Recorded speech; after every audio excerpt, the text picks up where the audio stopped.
Sure. Go ahead. Okay. Yep. Thank you. We are here for a public hearing tonight. This is for item number 12 on the Planning, Development, and Transportation Committee agenda.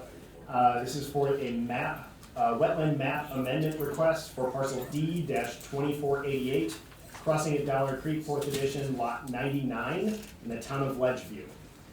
If anybody here is here to speak on that item, I'm going to ask for you to provide comment at this time. Go ahead.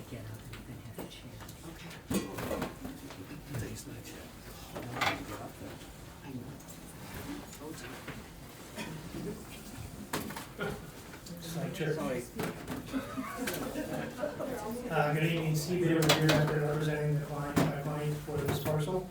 We have a little pocket of wetlands that was associated with the subdivision plat, and when the subdivision got developed, all the houses started going. This is one of the last houses that went into this parcel. There's a small pocket that existed that essentially had its water sources cut off. We had a low quality wetland at the time because it was farmed.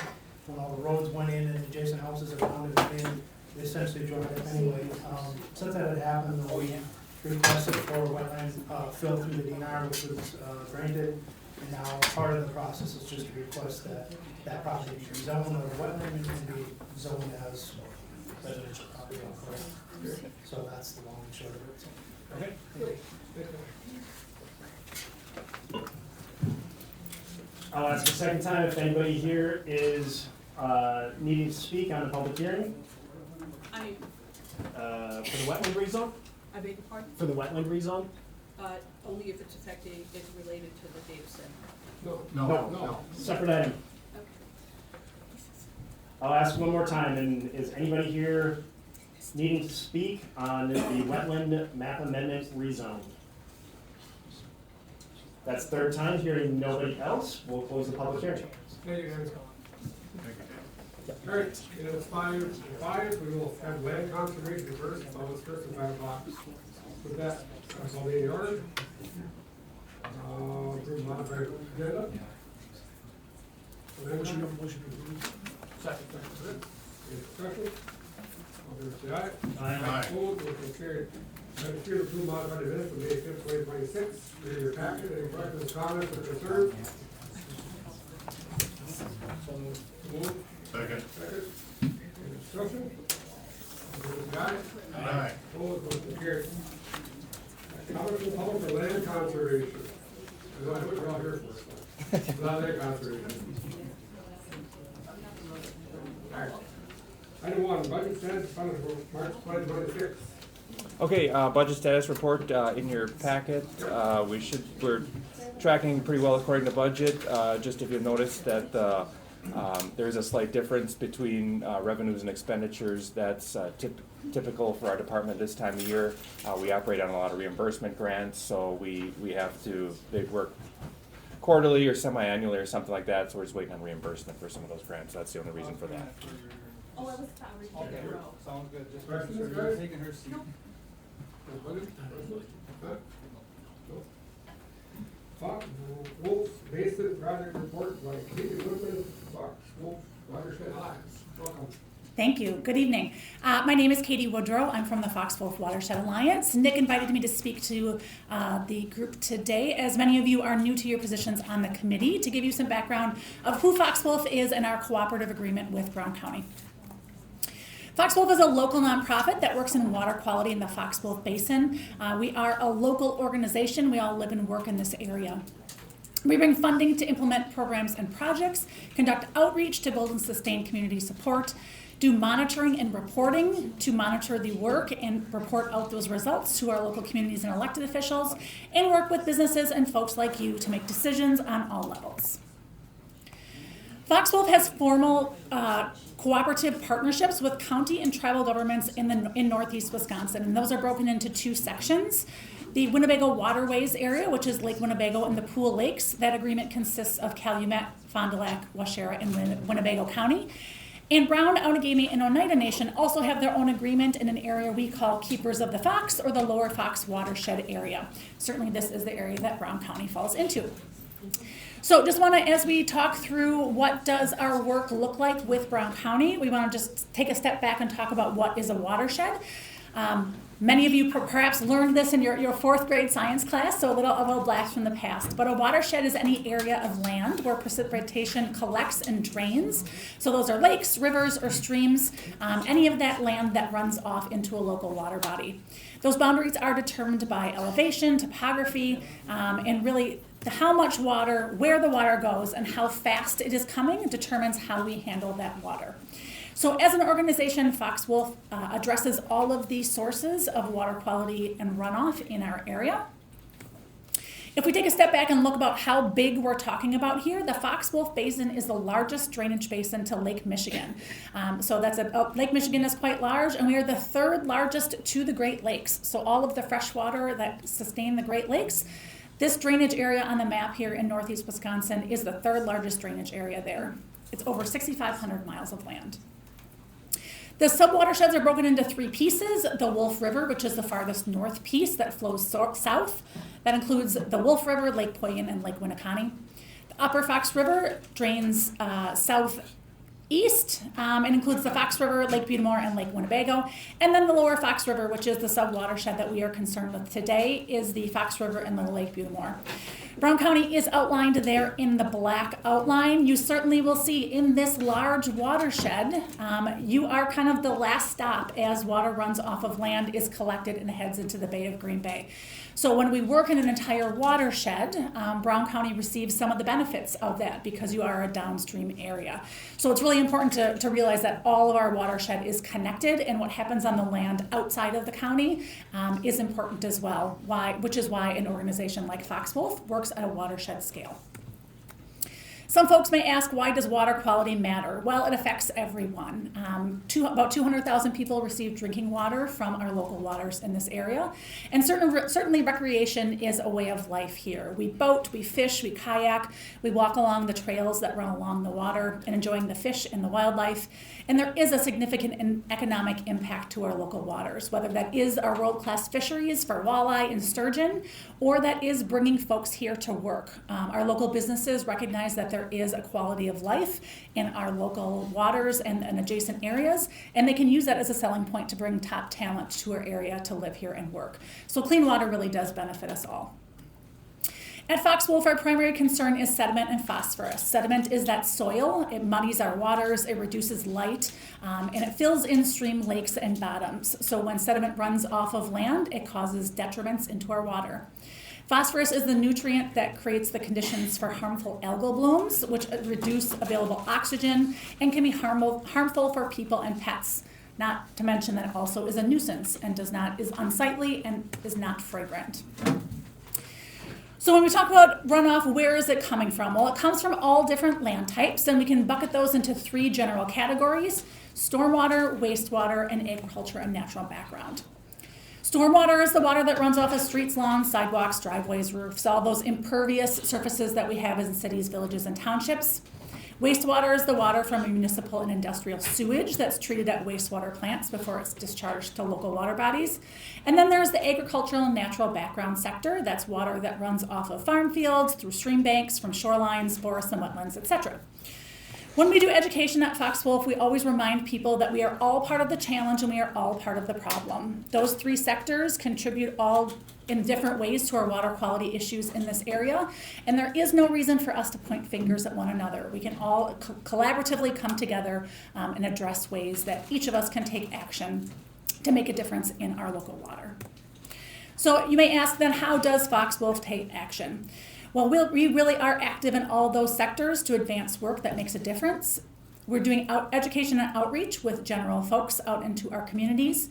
We fund on-the-ground implementation, so much of the reports that you receive from your Land Conservation Department funding can funnel through Fox Wolf to fund those both engineered and soft practices. We conduct grant and project management, so we write grants, especially to state and federal sources, to bring in those funds and then manage that to relieve that burden from our county governments. That funding can also provide technical support. Staff funding comes to counties through the financial support of our grants and projects. We provide volunteer opportunities for our community to get involved in the work that we're doing, provide regional collaboration to help counties and individual members see that bigger watershed scale about how everything that happens on the land in the larger watershed affects those who are downstream. And we work to bridge divides between sectors to make change happen. We also do monitoring and reporting, which is a section we will talk about in just a moment. Our funding comes from a variety of sources. One of those sources is cooperative agreements with county land conservations. So those counties that I discussed earlier, Brown, Calumet, Fond du Lac, Outagamie, Waushara, and Winnebago, all contribute some financial funds to Fox Wolf for us to conduct the efforts that we do. We also bring in funding through state and federal grants, foundations, business and individual memberships. We do pride ourselves in having a really low overhead, and we do a lot of work with a small staff. There's less than 10 of us, and we affect over $6 million of grants in this annual year. The vast majority of our funding goes directly into implementation, not to staffing. So I'm just going to highlight a few things that we work on in this area. From this slide in stormwater, Fox Wolf houses NUSC, which is the Northeast Wisconsin Stormwater Consortium. Most of the municipalities, villages, townships, and counties that work in stormwater in Northeast Wisconsin are members of NUSC. And so we coordinate the stormwater activities, respond to permits, help entities reach their stormwater goals, all through the umbrella of Fox Wolf. We conduct work in shoreline and in water, and much of that is consisting of facilitating water quality monitoring, doing demonstration plots and shoreline buffers, and getting folks involved in volunteer opportunities. A big part of our funding and efforts go to agriculture. So we provide funding for cover crops, for stream bank restorations, reduced and no-till, manure management, wetlands and sediment basins, all sorts of practices that make a difference for our local water quality. We're also heavily involved in doing outreach to our local farms. Farms are huge components of improving our local water quality, and our farmers come together at field days and at farmer education events like the Farmer Roundtable to learn more from each other about what works in this area. And then we're proud to host every year the Watershed Cleanup. This is an event that has happened for many, many years. This year we hosted over 60 sites and over 1,800 volunteers of community members who came out and cleaned up sites near our local water bodies to make sure that trash and debris didn't end up in our waters.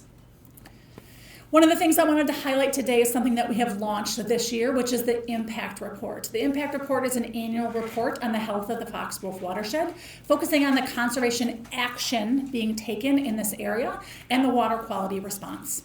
For this initial report, we're focusing on those areas that Keepers of the Fox, Lower Fox area, and Winnebago waterways where the most effort and momentum is building to take action. But in future, we will look to expand the report. I've provided each of you a copy of that report, and I'm just going to highlight a few things very briefly for you today, but I encourage you to take a look at the report after today's meeting.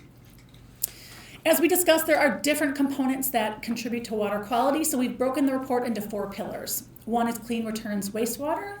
The next is urban innovation stormwater, then fields and balance agriculture, and rooted in resilient nature-based solutions.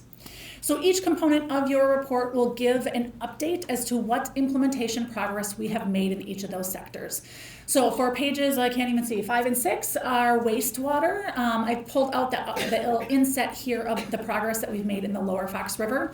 The red is the goal line. It will be in all of graphs that you see here today. And you can see that wastewater in the Lower Fox River has made significant progress over goals that were made in the DNR water quality study that was conducted in 2012. We are almost at goal for wastewater discharge, which is huge progress for us. The next segment is stormwater, and we can visualize here how entities are meeting their stormwater permits. So how much have they reduced of their sediment and phosphorus into the stormwater systems collectively in the Lower Fox area. So you can see we're about 3/4 of the way for both phosphorus and sediment, which again is huge progress. And most of our entities in the Lower Fox area are close to meeting their permits. There are details about each village, town, and county entity and where they are with their progress in the report as well. So that's all delineated for you to take a look. I do want to spend some time highlighting the agricultural progress, as that is a primary focus of the Land Conservation Department. So in here you can see in the pull out on the left side, I've got 3 different representations of the progress we're making in agriculture. One of the goals at Foxwolf is to promote continuous cover, which means having something growing on an ag field, have an ag field covered in some sort of way all year round. When the water hits a covered field, it doesn't pick up soil and phosphorus as it runs away. So whether that's residue management or that's cover crops, having that land covered provides a significant benefit for us for water and water quality benefit. So the top line you can see there is the progress that we're making for the percentage of fields that are covered. We use a satellite technology called NDTI, Normalized Differential Tillage Index, and essentially that takes image monitors of pixels of fields and tells us whether those are covered or not. So we can actually just take a snapshot of our area all at once and see what kind of progress is being made. So you can see in those top 2 graphs, we're right in that 25%-ish of our fields that are being covered. So definite progress, but a ways to go with promoting that in our area. The bottom colored map will show you by sub-watershed the progress that we have made of how many farms are in that continuous cover category. And then the last pillar in the impact report is rooted and resilient, and this talks about stream bank and water storage. This spring is a great illustration of how our landscape has changed over time, and we are in a position where there are not enough places to store water. So one of the goals at Foxwolf is to develop targets and to develop additional programming and implementation for water storage in our area, so that when heavy precipitation events hit, there's a place for that water to go. It prevents flooding and runoff downstream.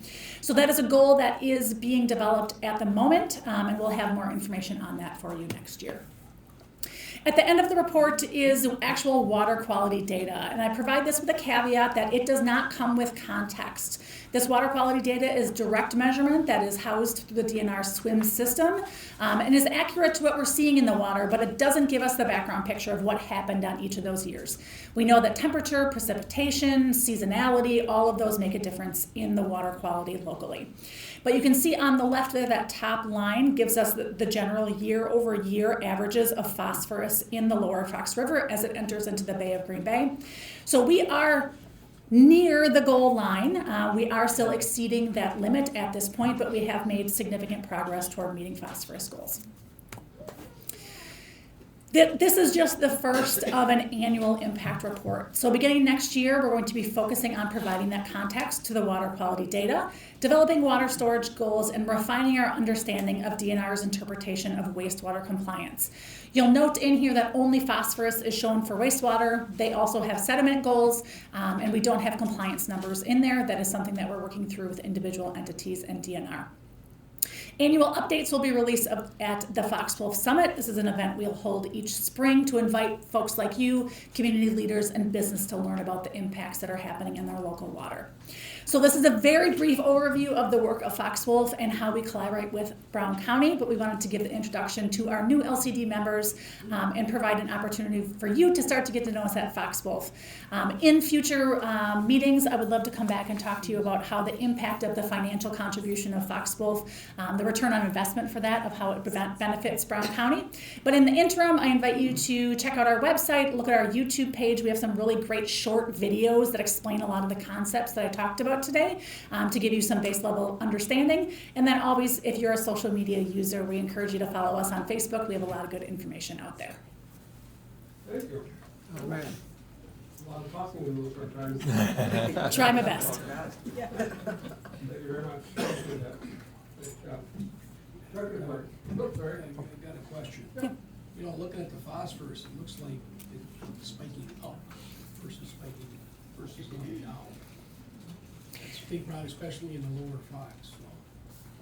Yes, so water quality is slow to change. So part of the reason we focus the implementation or the impact report on active implementation is that the work that we do on land is going to be slow to show in water. And water systems are very dynamic. So part of when we talk about providing context to water quality data, that variation in how heavy a precipitation did we get, how fast did it come, what were those temperatures, what was the annual average of different cropping rotations in our agricultural soil systems.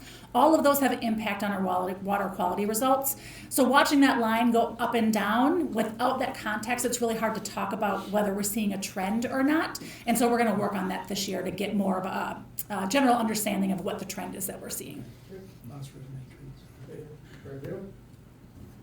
Thank you, Mr. Chairman. Just a comment. I was talking to Nick earlier, and I've been going through the 10-year master plan for the future. And page 44, by the way, so I'm going through it. But one statistic really hit me in the face, and that is that there's 1.6 tons per acre of sediment per year going off of our farmlands in Brown County. I mean, that's shocking. 1.6 tons per acre per year? Yeah, and that's why when we talk about that continuous cover goal of keeping those fields covered, that makes a significant impact, not only for our water quality, but that soil has value for a farmer too. Right. That is their nutrients, that is their growing mechanism. So promoting those soil health practices and getting that education out to farmers is really, really important. So I compliment you on your work because, you know, when you look at a statistic like that, you say, well, we're making progress, but we got a long ways to go. Yeah, exactly. Thank you. Anything else? Thank you. Director's report. Okay, just a couple quick things here. I know we got a lot on the next agenda here. Just want to remind everybody, I know I sent, there's a joint Lake Michigan and Lake Winnebago Area Association meeting for specifically towards LandCon committee members this Friday. So just one last reminder here, if anybody is willing to attend, please let me know ASAP. I would be happy to get you registered. This is a great training. There's presentations from Fox Wolf. Wisconsin Land and Water is really good. They give background about land conservation in Wisconsin and the role that we play in water quality. So if anyone is able to attend that, please let me know ASAP so I can get us registered. And if you'd like to ride with me, by all means. Just a couple other little quick notes here. On June 10th, I'll be attending the Village of Greenleaf board meeting with regard to trying to establish an agreement to implement our Chapter 26, our egg waste ordinance within the village boundaries. Unless we have some kind of agreement, our ordinance only applies to unincorporated areas of the county. So being that there's a fair amount of ag happening in the village, that should be pretty important. Supervisor Tino mentioned our land and water plan. I emailed that to all of you. If anyone has comments on that, feel free to contact me. It'll likely be probably August or September. We'll need this board to approve that. So if you've got comments, by all means, it's at DNR and DATCAP right now, soliciting their comments. I'm assuming we'll get a handful back here probably by the end of the month. I'll incorporate their comments and get that forwarded to you guys then for final approval. Like I said, probably October or September. Our appointment is December 1st, I believe, at the State Land and Water Board, so we need committee approval before that. So anyway, we still got a little ways out on that yet, so feel free to just send me comments on that. That's the big stuff, I guess, in respect to time here. I'll try to keep it as short as I can. Any questions? Thank you. Motion adjourned. Yep. Second. Aye. Aye. Opposed, motion carried. Thank you. Thank you. Norm, could you shut off the system there so all the key stuff shuts off? This one? Just hit the off button on the bottom, I think. Oh, the color off. Yep, I've got 'em. Got it? Bob? looks good from this end. All right, thank you. Yeah. Put the cords in front of each microphone. Yes.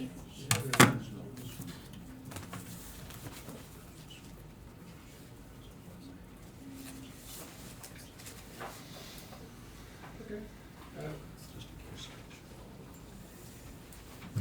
All right, at this time, we'll call planning development transportation committee order. With that, approve modify the agenda. Motion approved. Second. Second, any discussion? All fair say aye. Aye. Opposed, motion carried. Item 3 is to modify and approve the minutes of May 5th, 2026 of PD&T. Is there any comments or questions on the minutes? So moved. Move it in. Second. Any discussion? Favor say aye. Aye. Opposed, motion carried. I just want to reiterate that, there was a public hearing at 5 o'clock. We understand that came first. It's on the agenda right now. I'll ask 3 times if anybody else wanted to speak, in case they came late, in case that's not the same on the public hearing. Anybody else want to speak on the public hearing for wetland maps? Anybody else want to speak on the public hearing for wetland maps? Anybody else want to speak for hearing the public hearing? Oh, yeah, wetland maps. Thank you. All right. Now, comments from the public on non-agenda items. I know it's all, you're all here for, and your agenda is coming up when we have the item. So this is for something that's not on the agenda. So if you want something that's not on the agenda tonight, now's the time to speak. We'll hold your comments until we get to the agenda item for yours all, and we'll open the floor for you guys to speak. That make sense? Okay. Anything else on non-agenda items?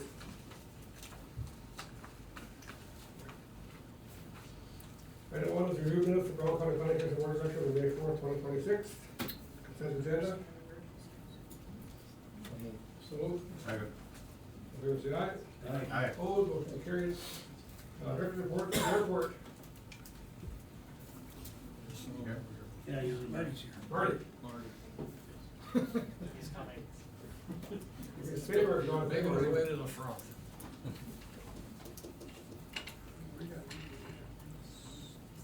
Marty, Good evening. you have a tour of work for us? I have quite a bit for you tonight. No.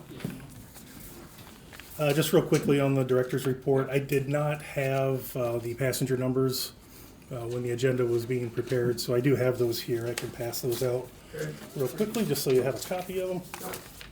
Send that down, please, sir. Thank you. So what you'll see on here is that in April, our passenger traffic was up 3% over April of last year. To be honest, I was a little surprised to see that, just because of April last year being the draft and all of the additional flights that were added. You can see that sort of reflected in the Delta and American numbers that were down slightly, but United is up quite a bit at 34%. That goes back to a lot of the conversations we've had about O'Hare and the flights that American and United have been adding for O'Hare.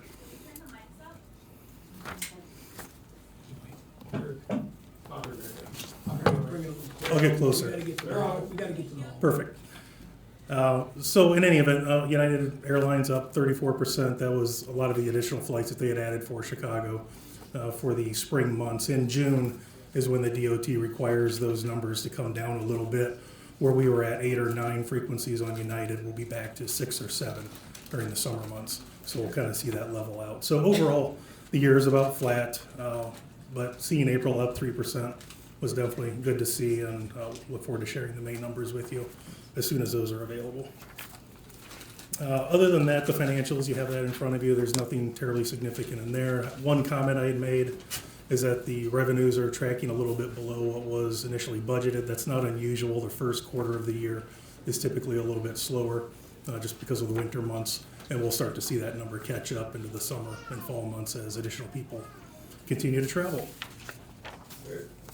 The only other thing I will jump into today, I was able to send an email that was just yesterday, so hopefully you had a chance to take a look at that quick YouTube video that I had sent.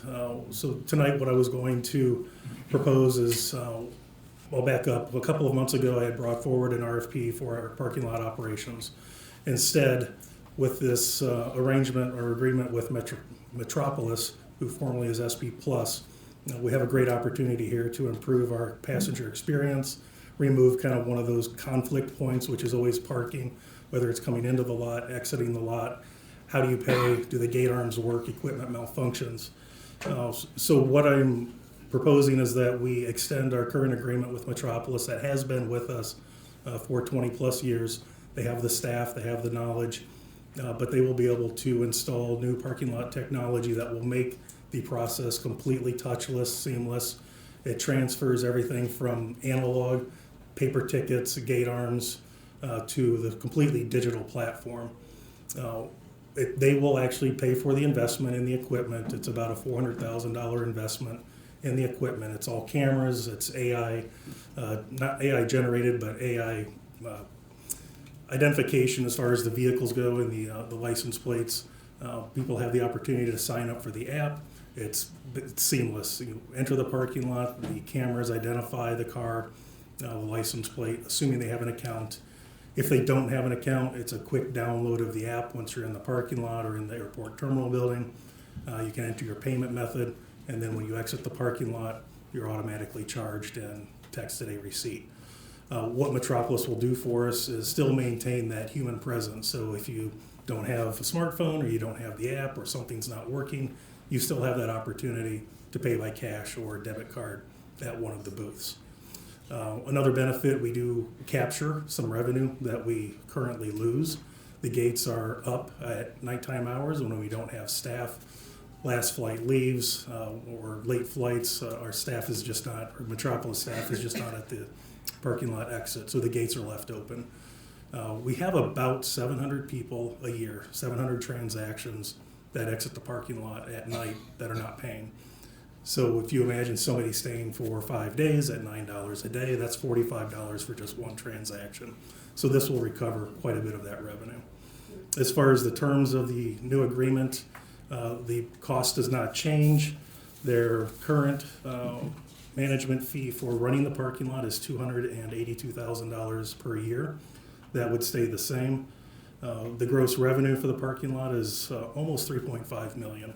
So if you do the math, what the cost is, it's about a $3.2 million revenue generator for the airport. And capturing that lost revenue, of course, will assist. The only added cost involved would be $48,000 per year, and that's for essentially the licensing fee for the equipment. But what that does is it turns the ownership of the equipment over to Metropolis. They own the equipment, they maintain the equipment. We're not waiting for a mono to come out to repair equipment. We're not replacing printers, receipt paper, putting new receipt paper in, so it saves on all of those costs as well. If you wanted to kind of put a bit of perspective on what $48,000 is, if we generated just $1 of additional revenue per passenger, say we raised the rate from $9 to $10 a day, that would generate about $84,000 a year. So that would more than cover the additional $48,000 investment to improve the passenger experience and again, recover some of that lost revenue. So that was my request tonight as far as my director's report, that we move forward with extending this agreement with Metropolis for a 5-year period with an additional 5-year option that gives them that 10-year period to recover their cost of installing the equipment. Questions? Yeah. So we're paying $282,000 a year under the present lease, right, agreement? Correct. And our agreement's up when? The end of the year. Do we ever look at, so we have time on our hands at least, I guess I'd like to dig into this a little bit more. So they're looking for an extra $48,000 a year from the airport, right? Right. For fees? It's What, if they're not gonna have as much on the check, on the gates and stuff as far as manning them, are they going to, what's in it for them? so the $48,000, I would look at that as going towards that equipment maintenance throughout the course of the year.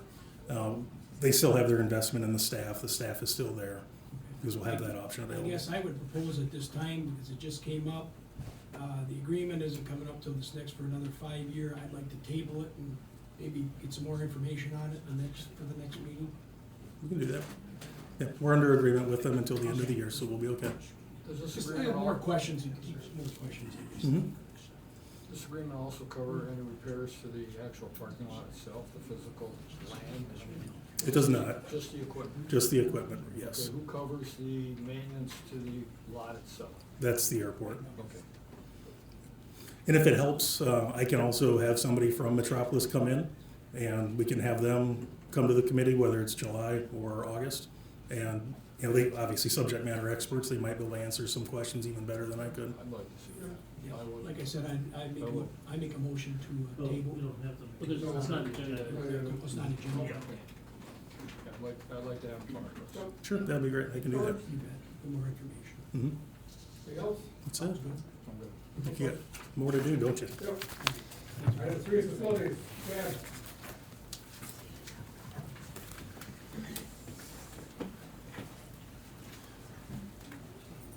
Do have there's space next door if you want to do people that are here for 16.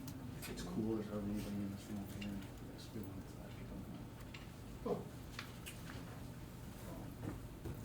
There, if everybody's, if most of the people that are out here that are here maybe for 13 or item 16 on here, there's cool spaces just adjacent to here as we get through the agenda, and if people want to come in at that point instead of roasting in the hallways, it's cool on either side if you're inclined to do that. So there's an office space right over here with tables and some chairs, and the same thing over here if you're interested. Okay. Thanks, Jack. Facilities. All right, good evening.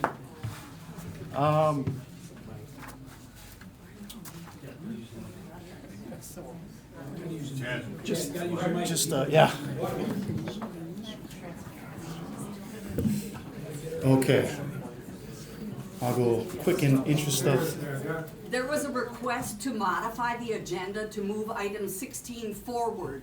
Is that able to be done? You would release a lot of people if you finished that item earlier. It's nice to see people like this coming. yeah. I'll be quick. I'll take advantage of the opportunity, unless you. Yeah. Is that a no? Well, it's not proper to just yell at the chair of the meeting. They already voted to not approve, or to modify the Could be agenda. then, though. Not to? Yeah. They can always change it with a motion. Yeah. All right, on a cooler note, there are projects around the county that are HVAC related, and we've been discussing here for the past 3 years. We were just notified that we have received a Focus on Energy Excellence Award. So in the next week and a half, the 17th, there'll be an award ceremony where they will be handing out an award for a bunch of the projects that were done around the county and recognized, and my colleagues between the airport and the library and all the projects that we had going on here, we have worked with the people at Focus on Energy, and we were awarded the recognition for all the things that we had done for 2025.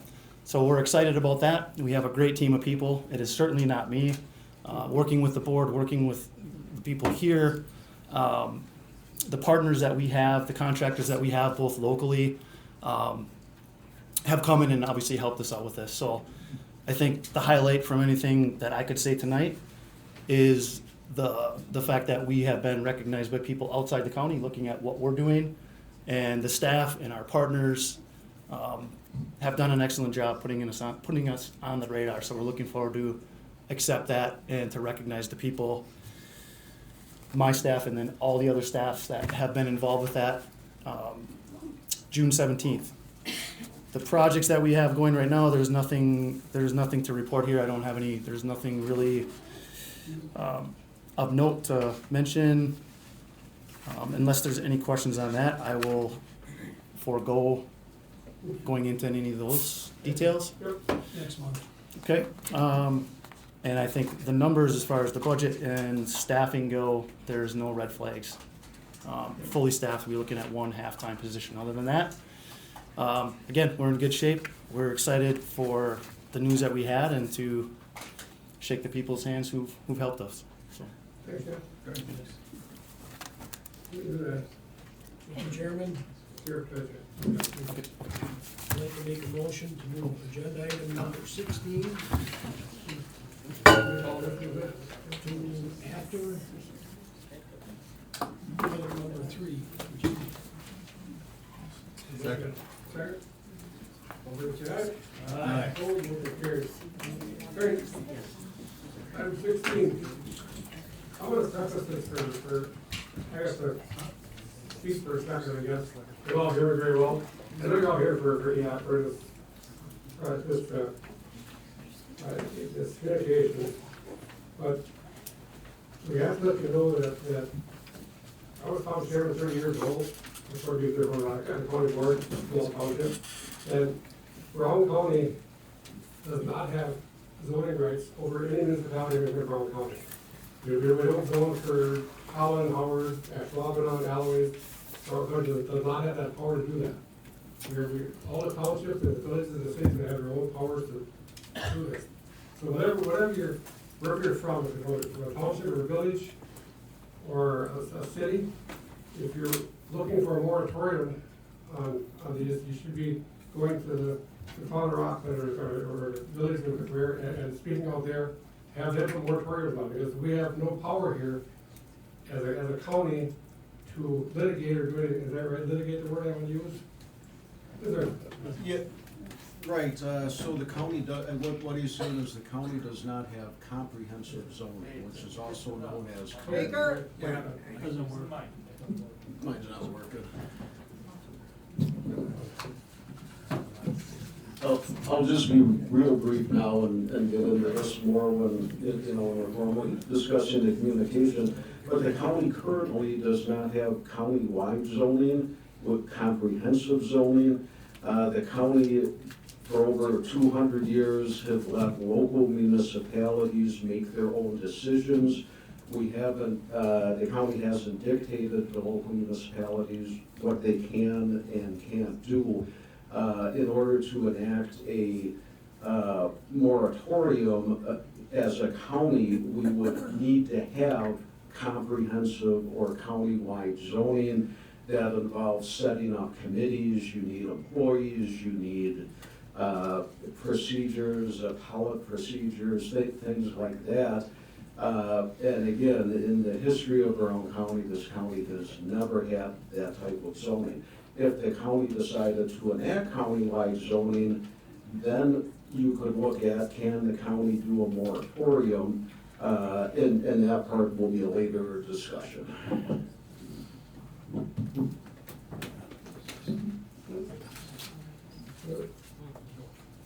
Okay. Just to understand it again, we're not spending anything talking, you guys just speak all day if you want to, if you have a few minutes to talk. But no matter what happens here, there's no meat to the tables here, I just want to say. We can't supersede townships, villages, and cities in zoning. And when it's zoned for agricultural land or housing land or business, that's up to the municipalities, not the county. So whatever we do here is going to affect, it's not going to affect nothing. And if I could, Mr. Chair, briefly, it may help. I'm sorry, keep borrowing your microphone. But one thing I wanted to note, counties are very different than cities, villages, and towns. In Wisconsin, counties are arms of the state. Counties derive their authority from state statutes. So if the state provides us with authority to act, we can. Okay, if the state says counties may operate their own highway department, then we can have our own highway department. If they're silent, generally you can't. You have to be able to point to some source of authority in the statutes. When it comes to cities, towns, and villages, they're pretty much the opposite of that. They can do most anything they like as long as the statutes don't prohibit them from doing it. So counties, we need the statutes to authorize us to do it. Cities, villages, and towns, as long as the statutes don't prohibit them from doing it, they can typically take an action. And then I just wanted to make one further point on that. Regarding statutes in particular, typically I wouldn't put time in on an issue unless a committee directs me to do it. Here I could tell there was great public concern, so I thought I should put the time in and maybe provide some information tonight. So coming from Chapter 66 of the Wisconsin State Statutes, 66.1002 is entitled Development Moratoria. And it's and that chapter applies to municipalities, which is defined as cities, villages, or towns, not counties. Chapter 66 regarding cities, villages, or towns states that a municipality may enact a development moratorium ordinance if, and then there's certain things. When you look at chapter 59, different chapter that applies to counties, that chapter says, and this is in 59.69 parent 4, it's entitled Extent of Power. That chapter says the board may not enact a development moratorium as defined in chapter 66. So 66 says cities, towns, villages can enact a moratorium. Chapter 59 says counties can't enact a development moratorium. Now, if a moratorium on data centers is considered a development moratorium, then a county could enact it.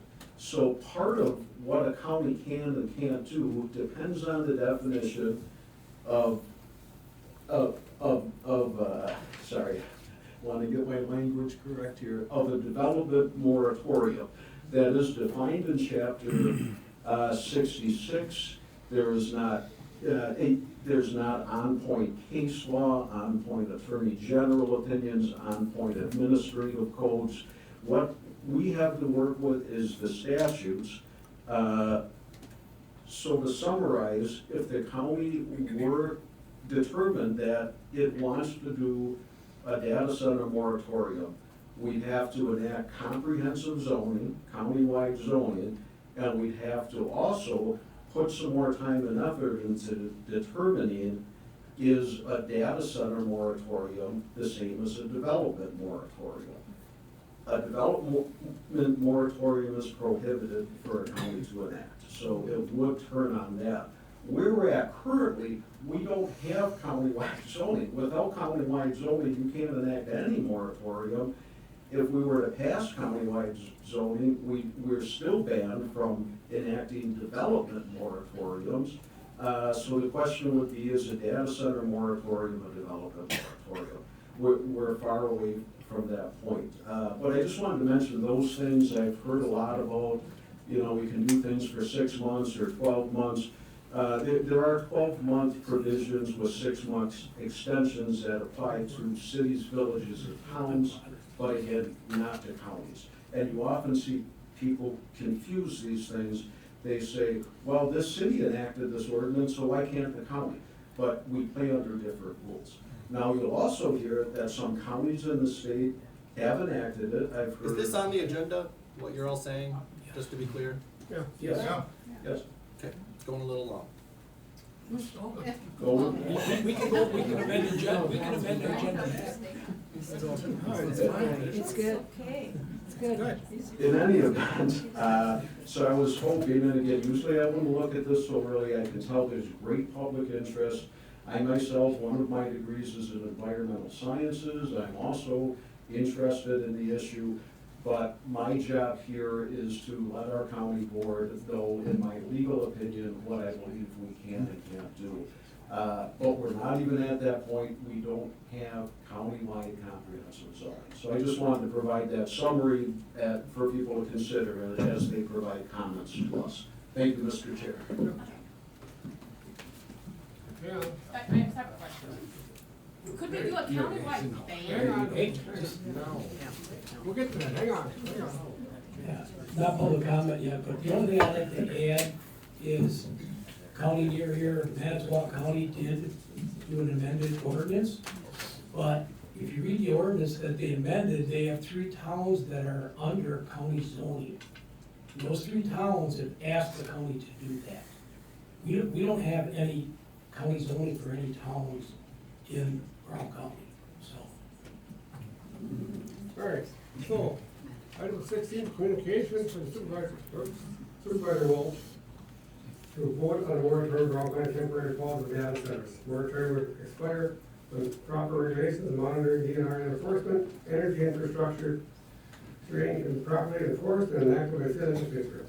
clause the ability for data center to purchase land permits and movement for data centers. Your communication, thank you, you're on. Thank you very much, and I do appreciate all the education on how our county laws and all the regulations take place here on this one. The biggest thing on this one is that I wanted to initiate this discussion to start providing options here for our county and how we can protect people, provide proper metrics for these data centers, and also to install proper safety protocols for it. Whether it's energy, or there's concerns for energy, water, pollution, what have you. It's something that I'm sure that a lot of us have all gotten communications on from our constituents here in some regard, and the purpose behind me initiating this one is to initiate this discussion to seeing what options can we explore here as a county outside of course, the options that was just described here on this one though too. As for the purpose of this, I mean, the data has also not been properly always reported to our to the constituents that we've seen data centers. There's been numerous relationships between climate issues and data centers, and energy grid issues and data centers, and a lot of the data also isn't being properly reported right now at this stage. I mean, I can certainly get all into that and everything, but the biggest thing on this one that I was looking to initiate this discussion on is to exploring, are there ways for us to model a resolution for cities, villages and towns, municipalities, allowing them to have a framework and support system in order to make a proper voting on in their local municipalities. In doing so though too, it could initiate on referendum or also initiate an ordinances for them to vote on. If moratoriums are indeed off the table, it is one of those of can we do this? If not, then do that. And in doing so though too, I do request to resort to Corp Council also to initiate some of these further discussions and or to come back here though too to provide something with a little more substance here for the county to actually vote on. The reason being, so I mean, I can certainly get into all the studies, histories, all that's going on into it. The biggest thing that we want is just protections for the people. And I feel like a lot of folks here, those who feel that same way, and us being able to be that guide to help our municipalities along with this process was something that's so new. And then the data centers being such a hot topic and an important issue for a lot of folks around here. And this is a pretty nonpartisan issue across the board too. It affects all of us. And so while still following essentially the regulations and laws that we do have, this whole process was to initiate that conversation on, well, if that moratorium isn't able to be done on the county level, can we provide these resources for everyone here to be able to be their own guide in this and to be the maker of their own destiny in this. This is allowing for the local municipalities to have that guide, but still have those same type of protections in place that we would have if we were to pursue it with the county board. I know we're kind of creating a sauna here and everything like that. I can certainly get into all the studies, the research. The request that I have on this one is if moratoriums are off the table, I request that we put it as a resolution over to for Corp Council being able to provide referendum and or initiate ordinances here for the city, or cities, towns, and villages, encompassing pretty much all municipalities here in Brown County doing so. My mic work? I didn't think so. Supervisor Welch, just looking out, okay, you got the towns, villages, municipalities. First, you're right on what moratorium can do, for the county staff, but all the towns should be belonging to the Towns Association, Mhm. So they're working for, they have an association that they work with statewide. That's really where they should be getting their, guidance from. And you have the League of Municipalities. So, we have the Wisconsin Counties Association. They're there to help educate each one of their towns in that. And somebody like our corporate counsel for the county, I mean, I see what Dave's plate, how full it is, especially working on the port development project. And I think we're just gonna be reinventing the wheel, so to speak. So you got the state associations already, that's my input, that should be working on this, and I'm sure they probably are. And to add on to that though That's too, my, even the guidance that comes from federal and even in the state right now doesn't have anything for protection in place at this time. And that's kind of where, this is where we could also provide that and be that guide for them here in the meantime, until those protections, of course, are available then for resources. This is allowing for us on the local level here to aid, to guide, and to provide that framework, and essentially a playbook for them to be able to vote on and to install their own protections that are actually pretty ironclad in the laws that be as it is. But currently, as it stands, there's nothing there at this point. The last one was that didn't make it. So I'm also on the Brown County Planning Commission. My area is all the rural communities. When you brought up your communication, I reached out to everybody that wanted to talk to me, which was pretty close to just about everybody. Every one of them said absolutely not to do a moratorium. They can handle it themselves when it becomes an issue and becomes to them. They're very confident of taking that over. And I fully agree and support what they say. My biggest thing is we gotta wait for the state and the DNR to step in and start. This is where it should be going right now. Absolutely, yes. Yeah, so, but if you wanna do something, you go to the cities, you go to the villages, you go to the towns, talk to them. They're working on stuff now. I know some of them are probably gonna do some moratoriums. But every one of them purposely told me, absolutely not with a moratorium for Brown County. They will take care of themselves. And So what does that perfectly mean confident. exactly?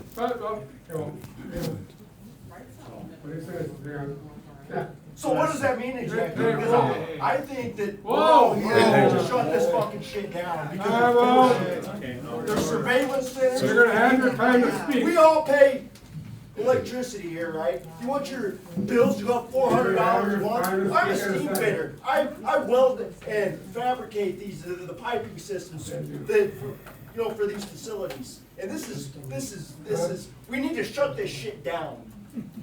I've said all I had to say.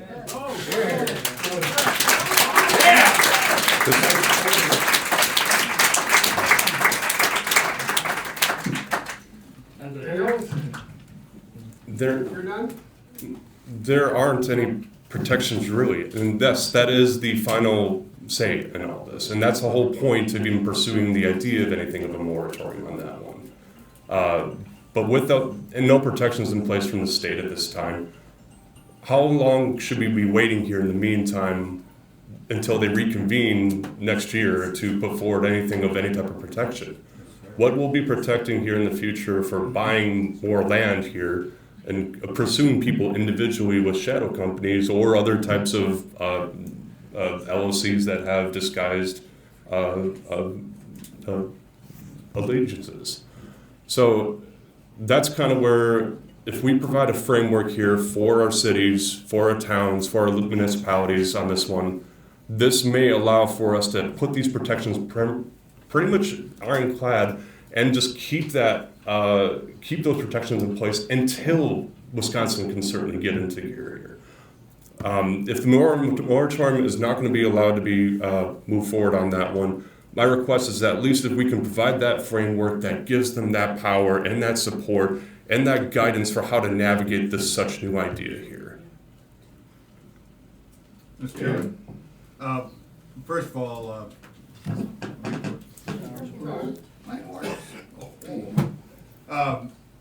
all, Supervisor, I want to thank you for bringing this issue forward. it is an issue that is becoming more and more of a concern throughout the country, not just Brown County or Wisconsin. We've heard from our corporate counsel, this body, Brown County, does not have the statutory authority to do what you are suggesting. Our cities, villages, and towns do have the authority. I would be happy to work with you to make some contacts with the Wisconsin Towns Association and the Wisconsin League of Municipalities to see if they can start initiating some help to local communities to do what you want to do. The end result, however, is that we need the state legislature to step forward. There are people on this board, there are people on this committee who agree with you and your concerns and the concerns of people in the audience.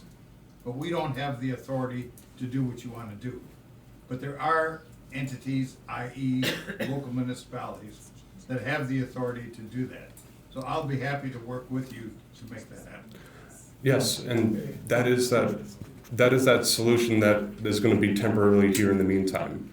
My request on this one is to utilizing our powers of what we have currently here, instead of just as then, if moratorium is indeed off that table, if we're pursuing it with that referendum and or ordinances request, that part is within our power to pursue with corp counsel or and also with external support. That is within our bounds. Alright, we have talking to ours, open about it. If you're done, we'll have no public speech. Oh yeah, public. Yeah. Yes. Yeah. So then, yeah. Just a question, Supervisor. When you say a referendum, what are you referring to? A county-wide referendum? Are you talking a municipal referendum? How are you describing a referendum? Yes, giving the municipalities the ability then to put that onto that referendum with the guidance of how that can be written in that moratorium statement, in that language. So you'd have a separate referendum for every municipality within the county?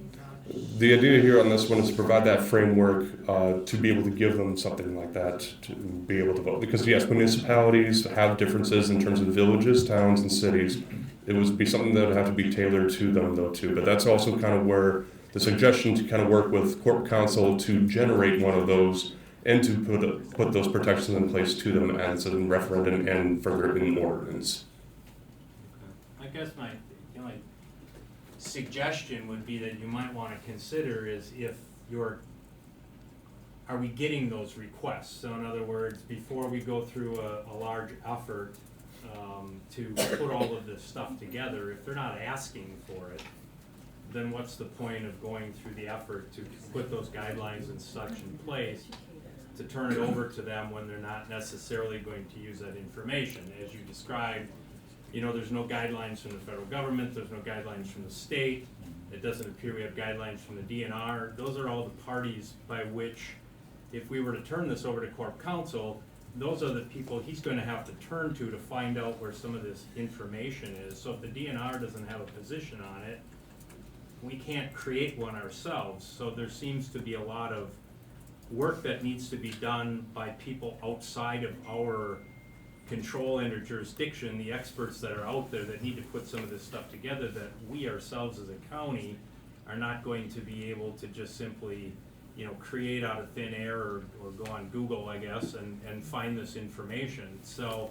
as been discussed, I think if you can get to the Towns Association and whatever else who have a heck of a lot more legal horsepower than we do as one county, versus this being done at every county across the entire state of Wisconsin doesn't seem to be too efficient, that should be the group that's, as they said, spearheading some kind of guidance as to how to do this. But the other thing would be, again, are we being asked by the municipalities to provide this to them, or as Supervisor Pyle said, or they want to handle it themselves, which if they do, well then it's kind of a moot point. Well, Can I speak to that point? Yeah. You can discuss this later. Hang on one second. Please go there. We can discuss that later, guys. Yeah. All right. I didn't motion open the floor to public. What I will do is you calm down. Don't raise your hands yet. Give me your name, your address, and if you're a lobbyist for the recording mail secretary, I'm sorry, what about that? Sorry. All right, and you got 3 minutes to speak. So, what?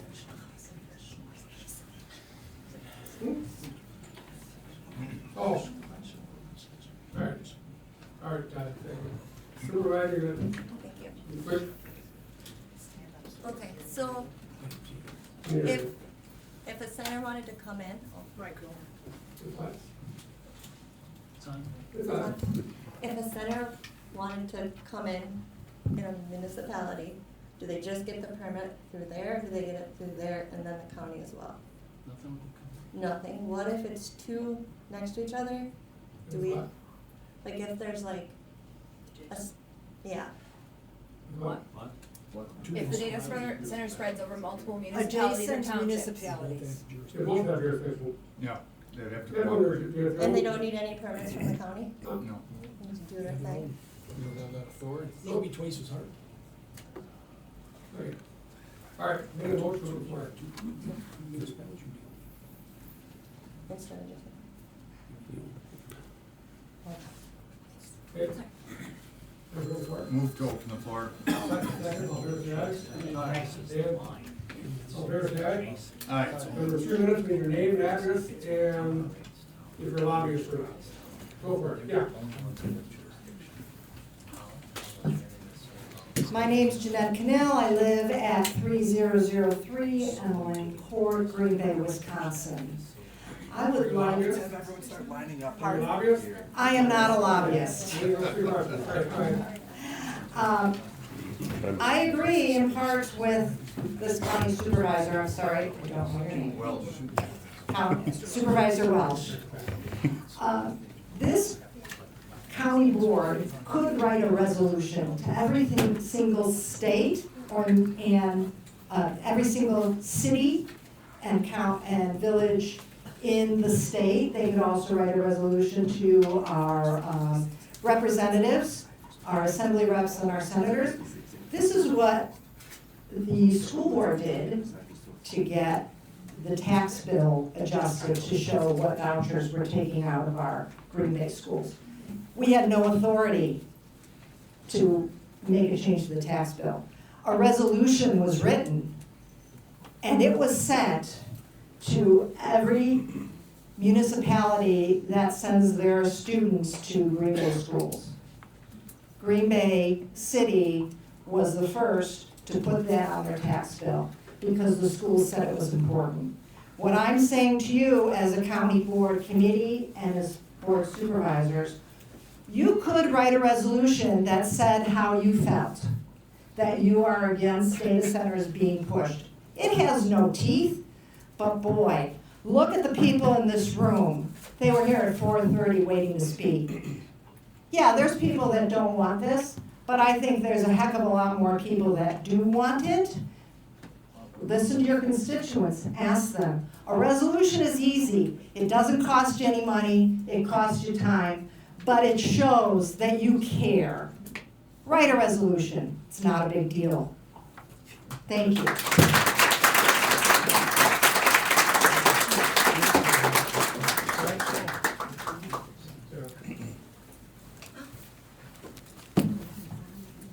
Hello, gentlemen. My name is Rick Crosson. I live at 2869 Sussex Road, Green Bay, Wisconsin. Sorry. Command voice. You need to look to the village of Wrightstown to see how to write a referendum that gets around those wacky rules that say what villages, towns, and cities can and cannot do. I facilitated the last 2 listening sessions in the village of Wrightstown regarding data centers. There are some things that you can do. I agree that if you lean into figuring out how to do it as opposed to why I can't do it, you will get some results. The message needs to be clear about ownership. The message needs to be clear about who owns this process whereby these data center owners navigate their way through the inefficiencies of local governments, county governments, state government, federal government. They're taking advantage of the gaps that exist between ownership. If you make the proclamation that you own the process, from its inception of a vague idea that is hatched by someone, then the message will be clear that the people own the process. You have to do that. I would encourage you to lean into figuring out how to take ownership of it where none exists right now, and there are no rules and laws. That's why these data centers are popping up the way they are, because they're counting on the inefficiencies, the deflection, and the abdication of accountability. So I say, figure out a way to say, yes, we own this. We the people own this, and we the people will have a say in whether or not a data center will exist in our community. Thank you.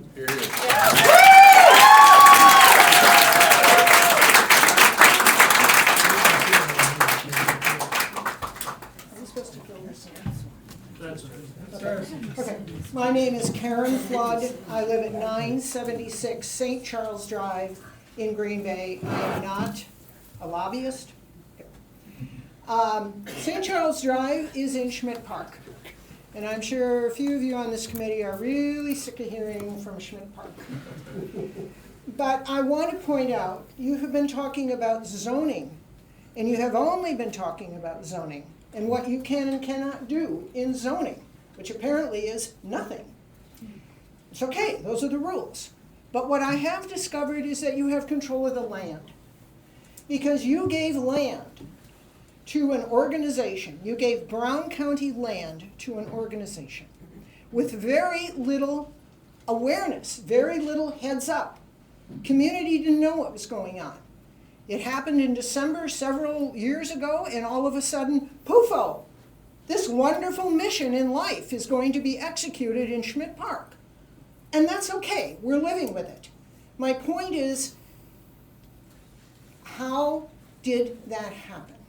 Is it going to happen again? You can't do anything about zoning, but apparently you can give land away. And then you turn to the city of Green Bay, in this case, for zoning, which they did, God knows why. Okay? So don't play games with the words. You have control of land. And then you can go to the municipalities and kind of work your way through and get what you want. I just agree that what you want to do is open it up to the public. Be much more open than you were a few Decembers ago. Because more than, you might have thought of all the horrible things, but the worst thing was we didn't see it coming. We got blindsided. I do like the idea of a template for this gentleman's suggestion. It's a template. Isn't that kind of what you're talking about? Yes. Right. That's a good idea. Thank you for your time.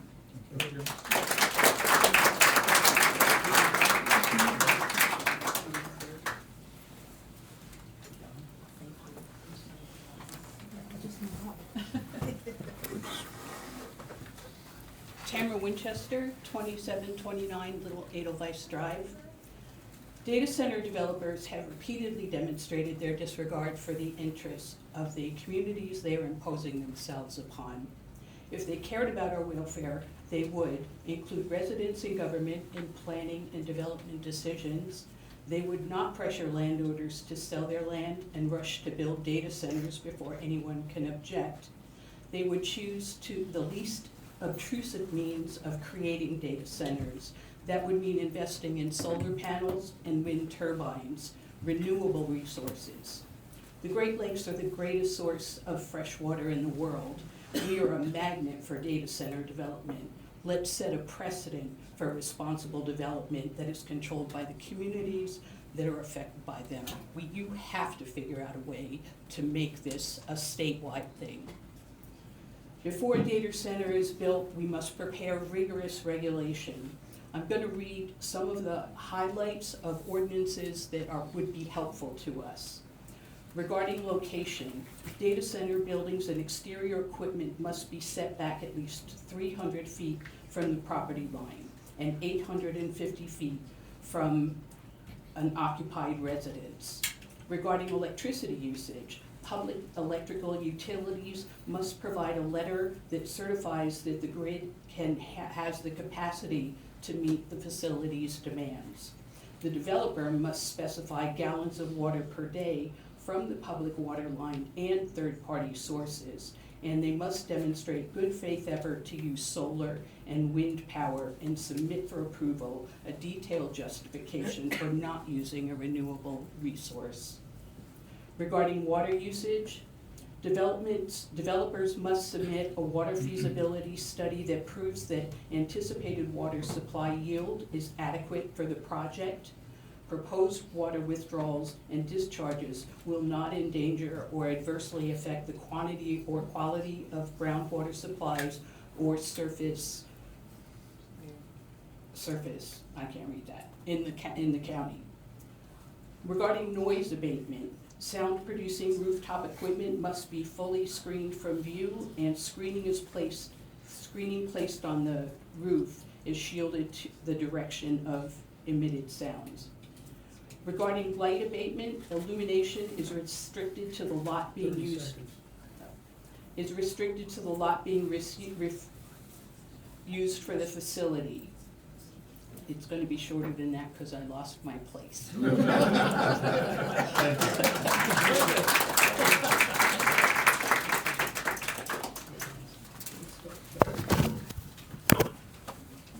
Hello, Rebecca Kitchen, 4006 St. Francis Park Drive, Swamico. Not a lobbyist. Pardon? Not a lobbyist. No, not a lobbyist. AI centers use two things that cross municipality lines. They use a lot of water and they use a lot of power. So when they use a lot of power, we have to build new power plants. Guess who's affected? Everybody. When they use water and they crap it up, guess who's affected? All the people in my neighborhood that are on well water. And all the people that pay for their water. You know, you think it's expensive now to pay for water? Try buying bottles to drink because you can't drink the well water anymore. So all these things affect way more than the little municipality. So we have to fix the fact that, you know, some small town councilman somewhere either gets stars in his eyes or takes a bribe and says, oh, hey, we want a data center here in Podunk, Wisconsin. And now everybody here is affected by that. So we have to fix the fact that all these little places can say yes, and we can't do a darn thing about it, and we're going to get affected by that. And as it stands now, we can't do a darn thing about that. So I understand what you're saying is we're stuck, we can't fix this, but we got to start somewhere. And whether that's a resolution or maybe some kind of rule where you can fine these centers for, you know, crapping up the water, or you can say that if somebody comes in and now we have to build a new power plant, they have to pay for it. I mean, we have to fix the process. And thank you very much. Kitchen, just like the room. Kitchen. Hello, I'm Cindy Carter from Appleton, 1102 North Superior Street. This is something that affects all of us. I would just like to say I'm not buying your not moratorium thing that you can't put a moratorium on, because I think all legalities have something to do with extreme or extenuating circumstances. And I think this is an extreme or extenuating circumstances, so dig a little deeper. Here, here.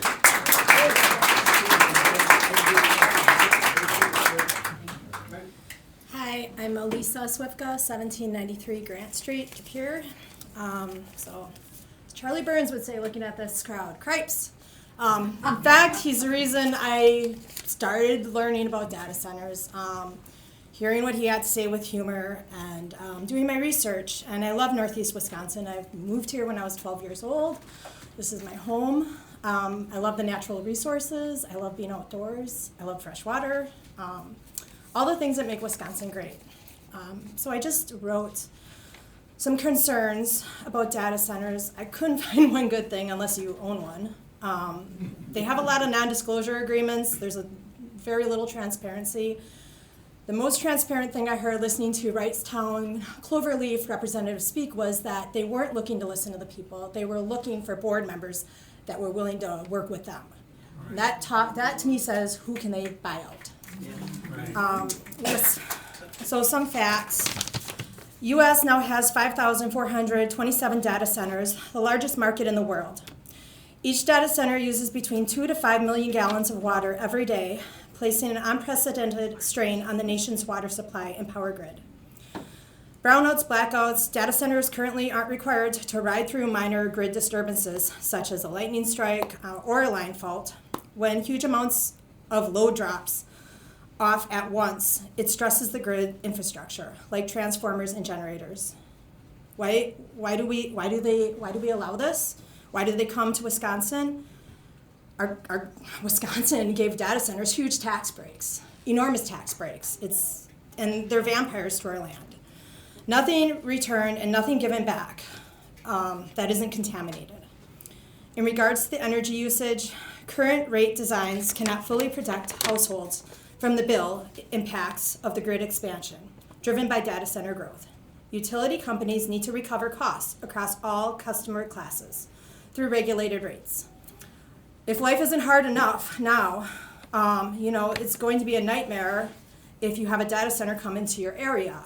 You'll just look at your We Energies bill and it will not look stable or sane. Water in a closed loop system, there are 2 primary cooling loops.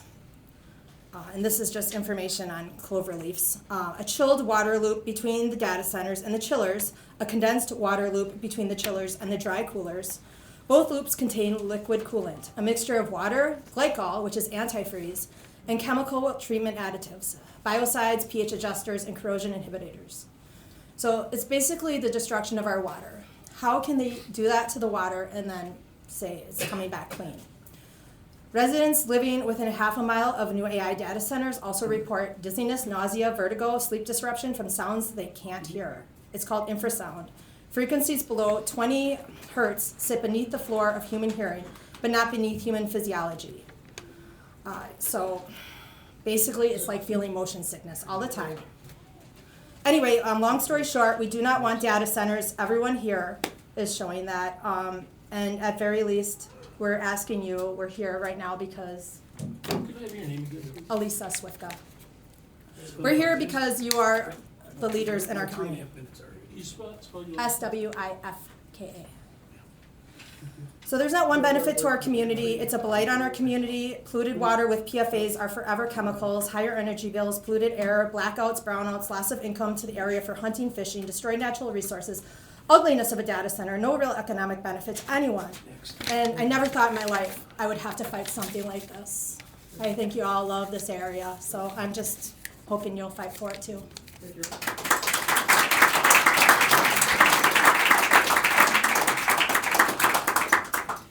My name is Rachel Leonard, and I'm at 953 Lawton Place in De Pere. I just want to make a comment just to the kind of the action at hand about working with the League of Municipalities and Towns Associations to develop a framework for municipalities. And even if the municipalities don't say they want it, there's potential that they're currently taking some missteps, and that affects all of us.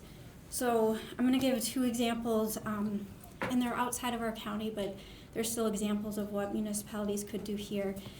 First, I believe, is Katrina had recently passed that data centers could fall under a special exception under industrial zoning, which would allow them to create conditional use permitting and some restrictions, which at face value sounds like a great idea, but, excuse me, I believe there was Act 67 that codified the dissenting opinion from, I think it's an all-energy decision, which narrowed the ways that a municipality could deny a conditional use permit. So that could be one risk that you're opening yourself up to by taking that route, and municipalities might not know that. So that's one example. The specifics of that decision, I think, were that by having a special exception in a zoning, you are admitting that that type of zoning falls within the industrial, for example, realm. So that was kind of the issue at hand there. And then as far as a referendum, There are current challenges, I think, in Port Washington for their use of passing a referendum that would allow community input. Now, granted, that was for TIDs, and it needed to follow the strict procedures for passing TIDs. But it's just an example of that municipalities, they might not have the money to fight all of these lawsuits should they implement something that could get challenged. So that's one of the reasons why I think developing a framework and doing some of this grunt work for them, if we can't pass any kind of zoning exceptions, would be really beneficial. I did appreciate that explanation about, Manitowoc County did pass something, but they had some differences. So I appreciate that explanation about why we are different here. But again, I think there's something we could do.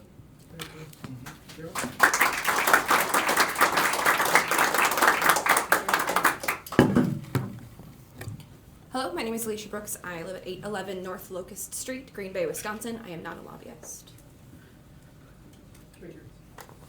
I'd like to bring 2 points, one practical and one existential. To the practical point, Saline Township, Michigan had the same opinion as the townships and municipalities that you spoke to, Mr. Pyle.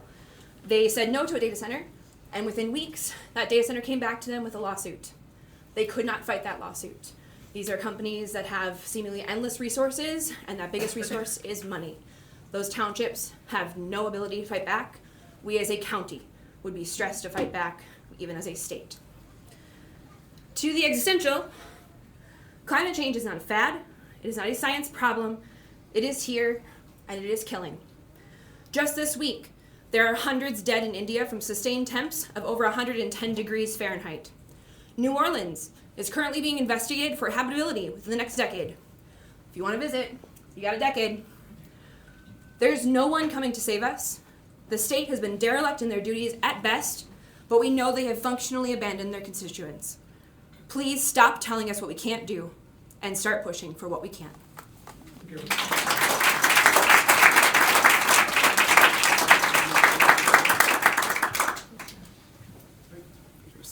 Hi, Mike Moran, 1977 Norway Court in Swamico, and I'm not a lobbyist. So what I've obviously seen this, I actually came for number 13, but the other thing about this is, yeah, I did a lot of looking into it when I saw it started getting a lot of attention, and yeah, it does appear there's very little the county can do. And my bigger concern would be if the county goes and just tries to do something open-ended, obviously the lawsuit, but the other thing is, the reality is the limit of what the county can do is actually codified by the state, because the one thing our state does, and I think assuming our state will be, I've been here for 20 years, state government's never been functional the time I've lived here. And the assumption that they're going to do those things, I think, creates issues. But the one thing they are really good at is taking away local control. And actually, if you look at the moratorium limits, several of those were codified in 2012 to limit the things counties could create moratoriums on. So with that, if, the fact that we could potentially really set, you could run the risk of being in a situation where now even towns, villages, and other municipalities don't have any authority, right? Because they could be preempted by the state. One of the things I think the county could do that would be very beneficial would be to set up like an ad hoc committee to understand really what are the frameworks that this county actually could do, and then also to actually gather information, because some information's coming as good, some of it's bad, there's misinformation. I mean, it's kind of coming in from all sides, and it's very hard to figure it out because obviously you're going to pull in, where your sources are. So anyways, that would be my recommendation, would be that an ad hoc committee at the very least would allow the county to help sort through some of this and to be able to, I want to say offload some of it, but to be able to work effectively, just as it did for, the broadband subcommittee and some of the other ones that have existed throughout the years. Mike, can you spell your last name? Sure, Moran. And that's all I've got. Thank you.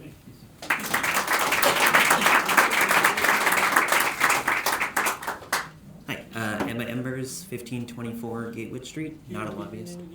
Emma Embers, E-M-B-E-R-S. And I was just going to say that to sum up the legal argument, basically it's in the absence of leadership, we're going to get none from the county. And I think that's a little crazy. Like, we should be looking for excuses to get things done, not looking for excuses not to do things. And we've had people provide plenty of opportunities of things that you could do that are not even sitting on the board, which is kind of nuts. I appreciate, Dan, that you at least offered something. Everybody else, though, kind of offering nothing, a little ridiculous. If you can't do anything about it, at least send it to someone like Health and Human Services who can. But somebody has to be able to do something about this. And I'm sorry, but trust me, bro, I talked to these people that were cool with it. Not a good enough source when we've got a room full of people. That's all I got.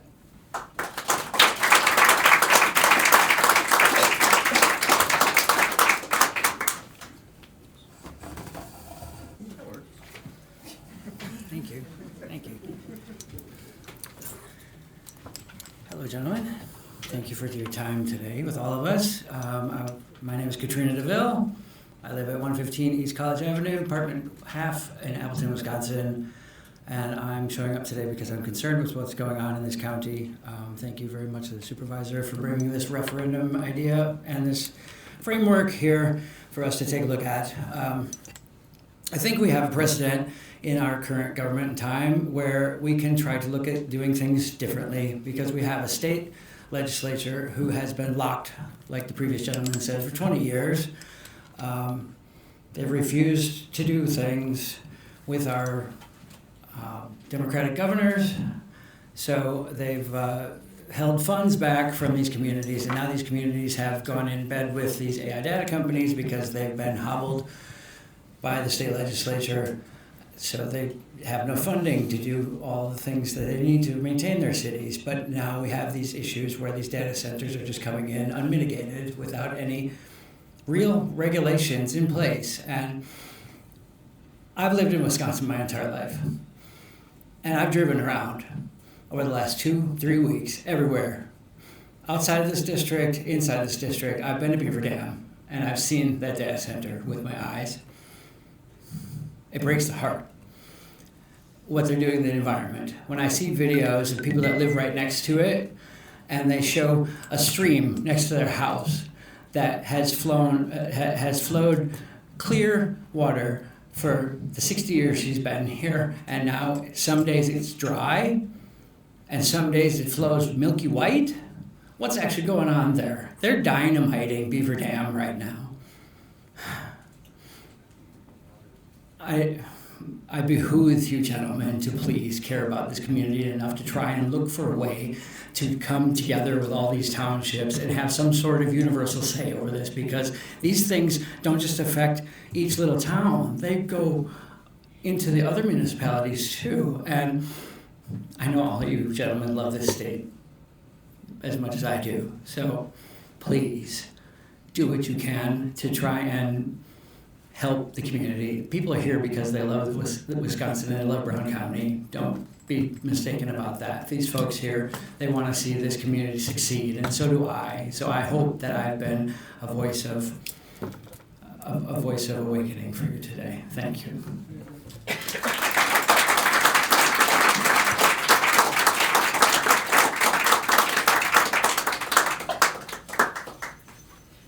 Hi, my name is Alana Lightfoot. I live at 2341 Farland Avenue.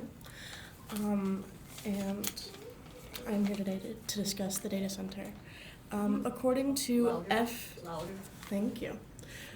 According to FWPCOA.org, from Arizona to the Netherlands, data centers are draining local water supplies. Did you know that only 3% of Earth's water is fresh water and only 5.5% of it is accessible and safe for human consumption? A medium-sized data center uses approximately 100 million gallons of water per year.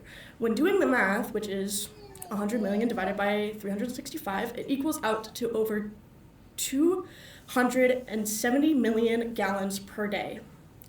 Roughly 75 to 90% of data centers worldwide rely on water to cool down their servers. 80 to 90% of that water is taken from watersheds such as lakes. According to FWPCOA.org, most data centers rely on drinkable water because reclaimed water capacity was insufficient.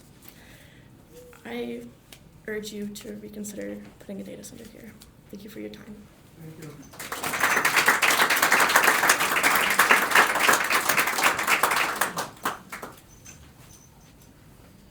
Hello, my name Holly Bielnokowski. I live at 2215 Baston Street in Green Bay, and I am not a lobbyist. I don't have a whole lot of new information to tell you. I don't think many of us do here, but we want to echo these statements so that you hear this repeated notion and the theme of everybody in this room. Earlier we heard that municipalities aren't supportive of this, so we want to show you that we are here. We are supportive of this. As a teacher in the Green Bay community, I take students to do water testing on the Fox River. Having only moved up to Green Bay, I'm from Wisconsin my whole life, but only having moved up to Green Bay in 2019, I quickly learned that there are a lot of jokes about the Fox River, not eating things out of the Fox River, creatures coming out because of all of the different chemicals in our river, right? I get to see that firsthand with my students in the watershed testing that we're doing. I would venture to say that if people at that time, when some decisions were being made that would long-term impact that body of water, knew where we would be at now, there would be this kind of push. We're here because we want to be preventative. We don't want to be on the back end of this, fighting like other communities in Wisconsin. We know that there are limits and ties to what we can do. We recognize that. But we also know that together we can do problem solving. We can come together and use all of our resources and all of our time and energy to stop these companies from coming in and taking advantage of small communities. So what we're asking you to do here is to reconsider this notion of, well, someone else has to solve the problem, and to initiate that process of starting it here, to be an example of what can be done when a county comes together and says, we're hearing our constituents, we want to keep our water clean, we want to protect our environment, we want to protect our community, and we're going to do whatever we can to get that done. So again, nothing new here for you, but I want to urge you to consider all of the perspectives that are being brought here today, internalize those, and think about what small steps can we start to take to bring people together and fill in those loopholes and protect our community, our water, our resources here. Thank you.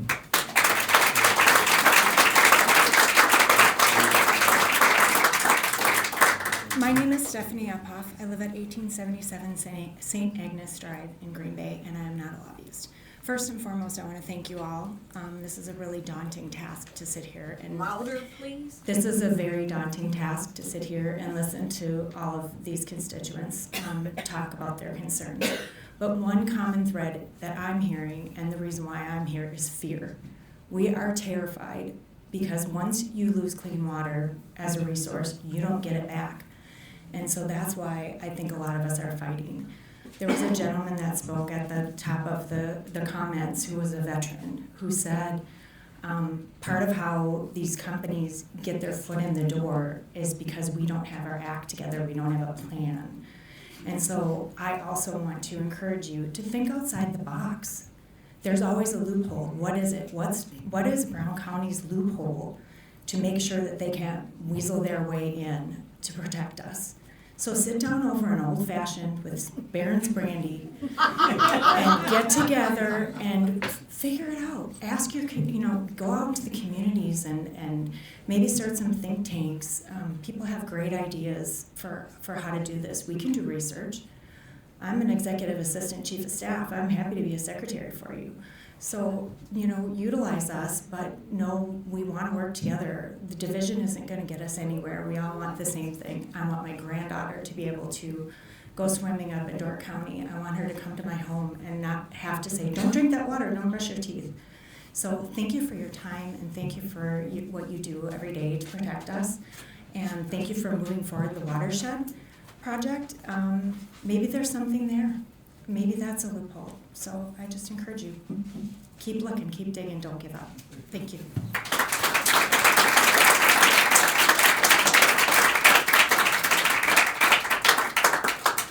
Hello, hi. I'm Chelsea Keller. I am at 309 South Huron Street in De Pere.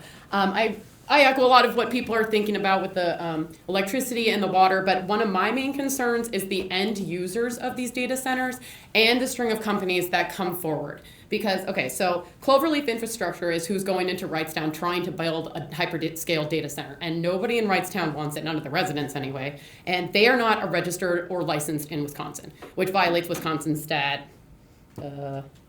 178 to 183. They also are calling themselves a real estate developer, but they do not have a real estate license, which also violates a Wisconsin stat. They also don't develop anything. So they're acting like a broker, but they don't have a broker's license either. So they're just totally questionable. And they are the ones who secured land in Port Washington.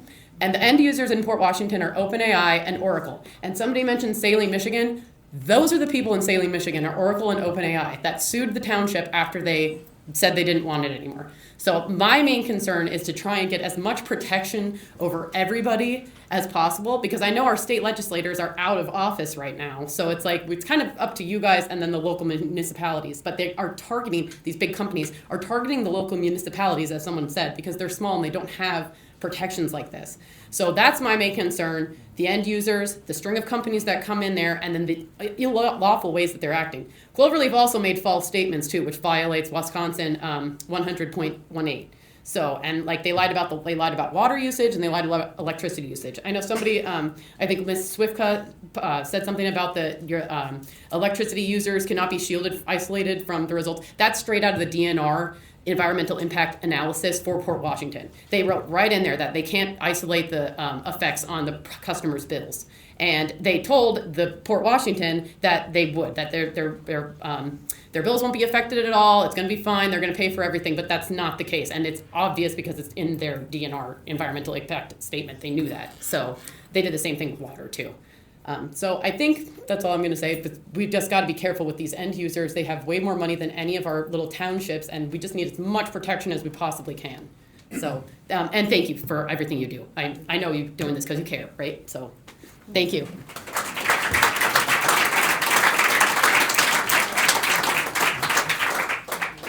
Pete Borchardt, 1524 Gatewood, and that's spelled Borchardt.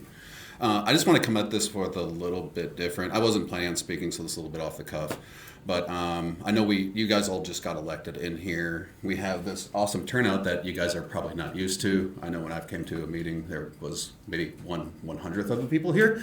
But I think that goes to show that this is something that we found something that we can engage the community on.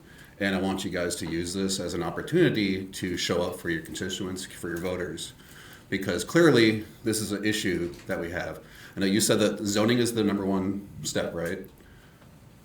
I'm asking a question. The zoning of the cities? Yeah, public comment, we can't respond. Oh, you can't respond. Okay, so zoning was brought up as our step 1. So can we at least, when you guys close, can we get like something that says, yes, we'll look into how we get those steps started? Because that's at least something that we can move forward with. That will show everybody here, I think, that we care about this. So, and so let's just get something started, like something, please. Because, like everyone has said, if we give them an inch, they're going to take it a mile. We need to stop this before they even start. And I would appreciate something to come out of this meeting, on paper, something. Thank you.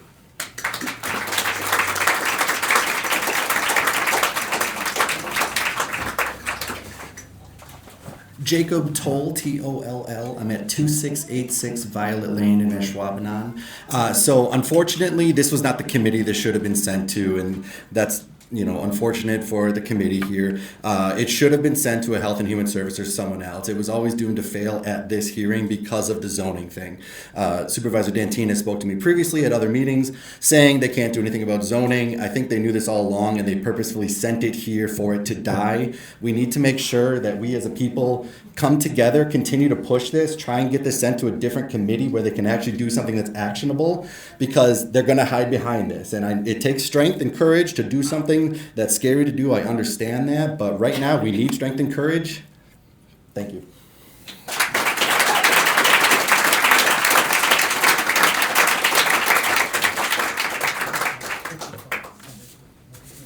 Jane Benson, Benson, 3672 Hallers Creek Road in Swamico, and I am not a lobbyist. I wanted to take the chance to talk about the structure of things. I was very interested to hear, Mr. Pyle, that no municipal leadership told you they were interested in help from the county. And I can understand that because local control has been so lost in the shuffle of everything.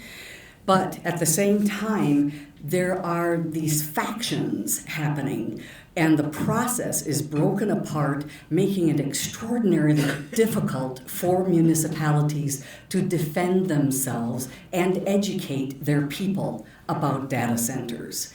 And I wanted to talk about that just a little bit because you've got the global corporations in an artificial intelligence domination warfare right now. You've got Microsoft, Meta, Amazon, Alphabet, which is Google, and Oracle. And then you've got the mega wholesale builders. They're the landlords, like Vantage Data Centers, which is building the Port Washington facility. And underneath that, you have Cloverleaf, the realtors, who are the brokers, and they're approaching these little landowners. There was a woman in the Wrightstown, one of the Wrightstown hearings, who had 200 acres, and Cloverleaf approached her, and they didn't tell her it was for a data center until they were nearly done with the deal. They offered her a huge amount of money, and she didn't know what it was for. And then when she found out, then she denied the sale. But that doesn't even always happen, that the people know. So they get these high-priced offers, and they're looking for these large parcels of land. And of course, our farmers are having trouble, so they're more vulnerable to the approaches from these Cloverleaf kind of developers. The municipal boards may be convinced to rezone from agricultural to land, from agricultural land to industrial, and even offer tax breaks to a business which is unlikely to ever really benefit the community. After the trucks destroy the local roads, the land values of local residents plummet, and the environment is damaged and people's health is damaged. It is so difficult for small communities to get information about new projects in a timely way. The board may approve a project without the citizens understanding what is to come. So the risk of obsolescence is the last thing I wanted to speak to. The obsolescence fact is so extreme. These are extraordinarily big projects.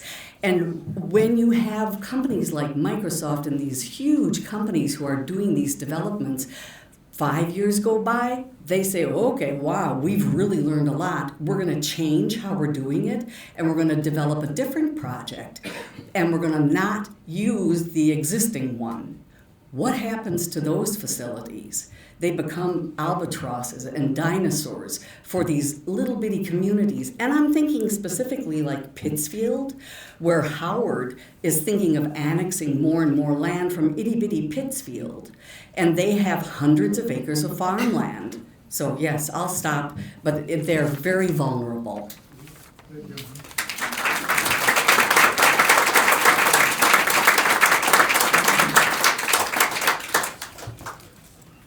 My name is Julie Hansen. I will try to use my long-retired trainee voice in respect to the people that are in the hall. That's Hansen. I am not a lobbyist.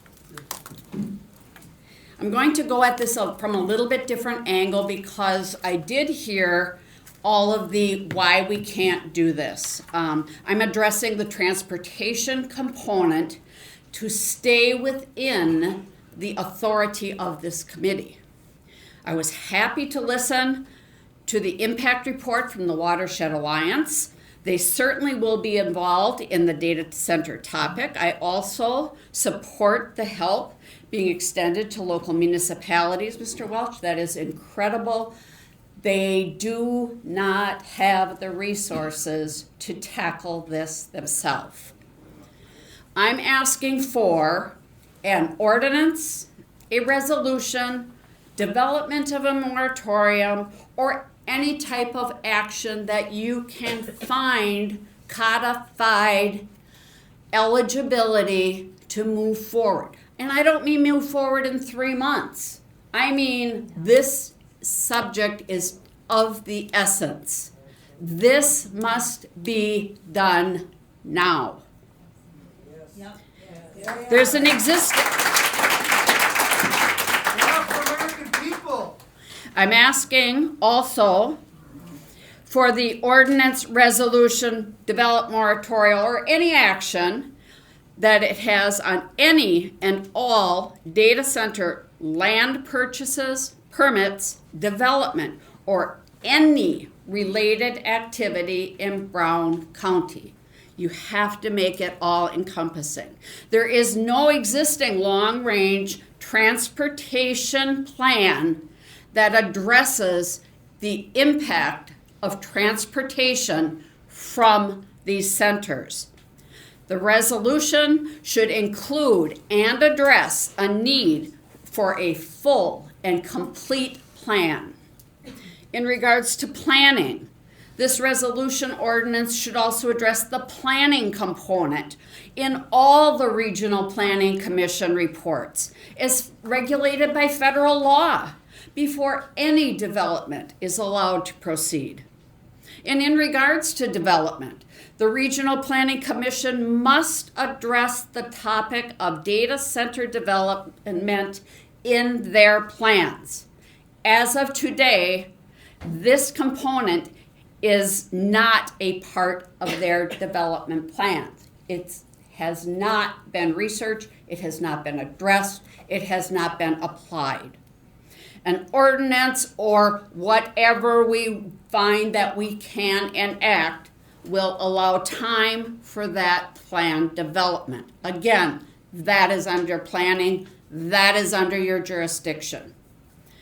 I ask that this vehicle be long enough of duration to allow that all these items to be accomplished, and also that we always stop and ask, is this who we want to be? Let me repeat that. Is this who we want to be? Thank you for your time. Next person, I appreciate it.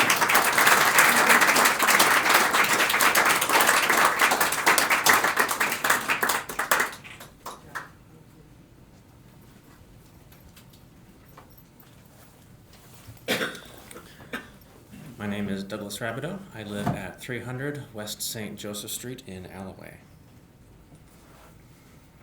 I am not a lobbyist. I am a cybersecurity expert. Many people have already talked about the data centers themselves, but I have some perspective on the technology itself. A little louder, please. I'm a cybersecurity expert. Sorry about that. And I have some perspective on the technology itself. AI as a software is extremely powerful and largely unregulated. Mega corporations like Meta, Alphabet, Amazon, and Microsoft are using it to collect details of everyone who uses their products to extract as much money from consumers as possible while providing as few services as possible. The companies selling AI are just as unethical and parasitic as the companies building the data centers. And even if every person who spoke against construction is wrong about the negative impacts, the product the data centers themselves provide will only benefit the owners of this technology and will never be beneficial for the consumers or communities. Thank you.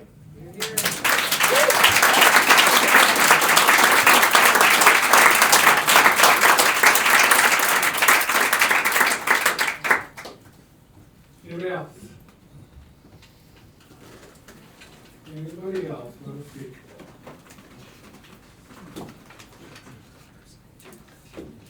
Last time, anybody else want to speak? On the motion, go started. Move ahead. Nancy? Nancy? All there, say aye. Aye. Opposed, motion carried. All right.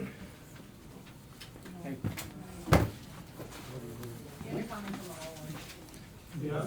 So I think it behooves us to do something with this. I think the ad hoc committee, like we did on rural broadband, came up with a lot of information, and it could only help the municipalities in Brown County. and we could include members of municipalities and experts in the field as to what people should be looking for if they're going to site data centers and how to protect the end users. I mean, nobody wants their electric bill to go up by 30-40% because they put in a data center that's supposed to help them, but now it costs them a lot more money for their electricity. I think we need to protect the citizens of Brown County and show some kind of leadership in this area. So, thank you.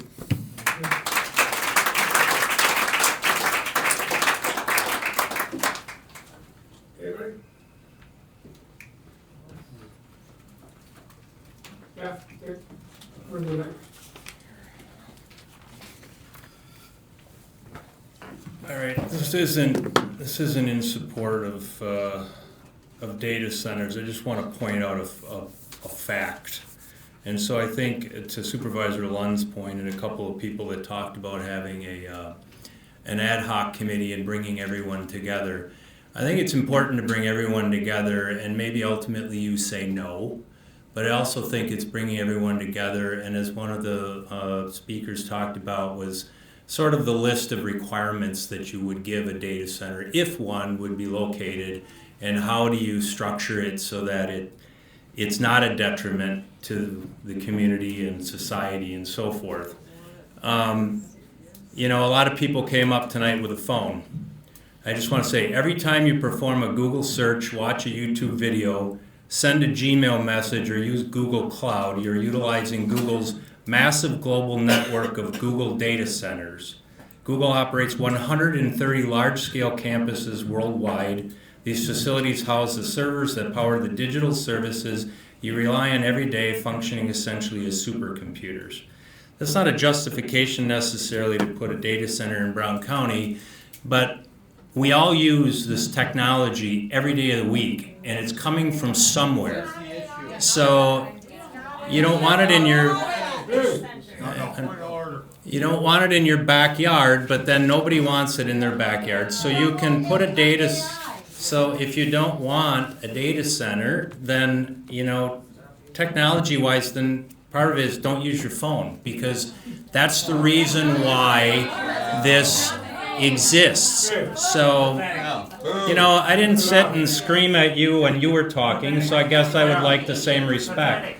This is part of the issue that we have, is that anytime you speak about something that someone disagrees with, that you want to just shout them down, because that's the way we work in this society now and in government, is just you don't like what you hear, so then just shout those people down. Let's have an open dialogue if that's what you want to have. I didn't come up here and say that I'm promoting data centers and I'm out to put one in Brown County. All I'm saying is that the realization is that we use the technology every single day of the week. And somewhere this stuff has to come from. So as part of it is, we should come together as a community and discuss what we can put together to make this work if in fact somebody does want, or a community does want, to put a data center in their community, that it can be structured so that it is not a detriment to the community, but it's an asset. There is no way to do that. Yeah, that's in your opinion. Chairman. Yeah. How much you getting paid? Mr. Chairman, just Nice try. Again. we all need to be civil, okay? Don't keep it down. Be civil.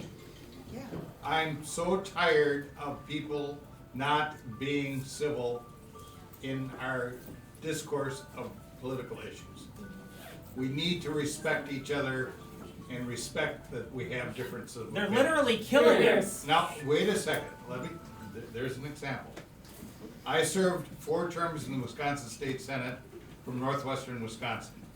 The ultimate solution to this problem is for all of us to contact our state legislators and have a statewide standard for either not having AIs centers or having them with conditions.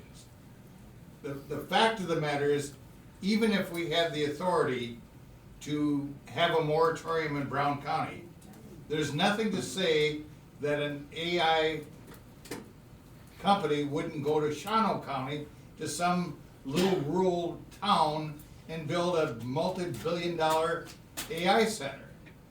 We need statewide standards. And I urge every one of you, please, contact your state legislators. We need statewide standards. Can I add? Our state legislators are out of office right now. Yeah, we need So what are we supposed to do? For a year. For a year, until 2027. And then can I say one more thing? The hyperscale data centers are for AI, not for cloud You storage. understand? I think y'all forget who the I fuck put had you 3 here. minutes and I didn't use my total 3 minutes.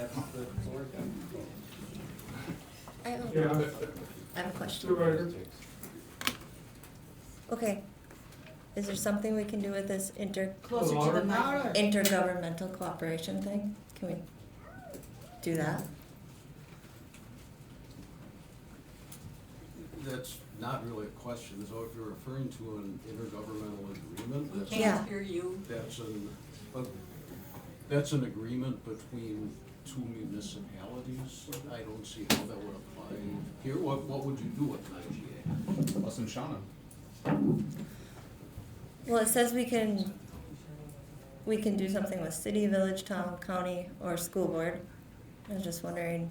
We can enter into agreements, for instance, hey, we'd like to share our garbage collection service with a certain town. That's an intergovernmental agreement. You both pay for the service, you get benefits from it. So I know that we can't do moratoriums, and they can, but if we were in an agreement, then could we? Not even a close question. No. The IGA would Okay. have none. Just checking.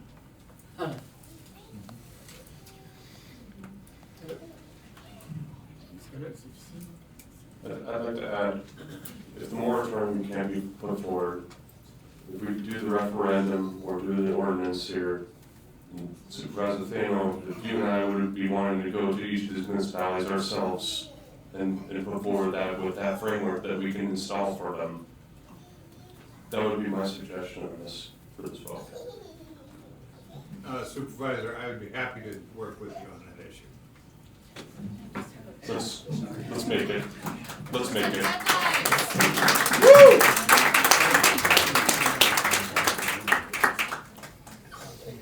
Well, you asked it already, but we're no longer. No. Right. I was just asking what the cutoff is on a referendum to get it onto the November ballot. You're already past that cutoff. Yeah, what your wishes are for your communications. It's your communications, so it's for what you're looking for. It's most of the things that I wanted to say were either said by myself or many of the others that are in support of this. And biggest goal here on this one is any means necessary that we can do to protect our community. And as a new supervisor myself, no matter what's going on that, and that's what I intend to do.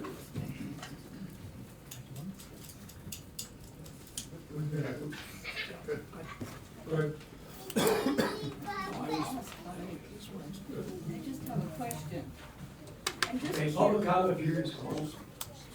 But from a standpoint of doing this properly, the communication was brought to this committee to vote on a moratorium in Brown County on pausing on data centers. We don't have the authority to do that. So on that motion, with that being said, I'm gonna make the motion that we receive and place on file the ability to be able to vote on a moratorium.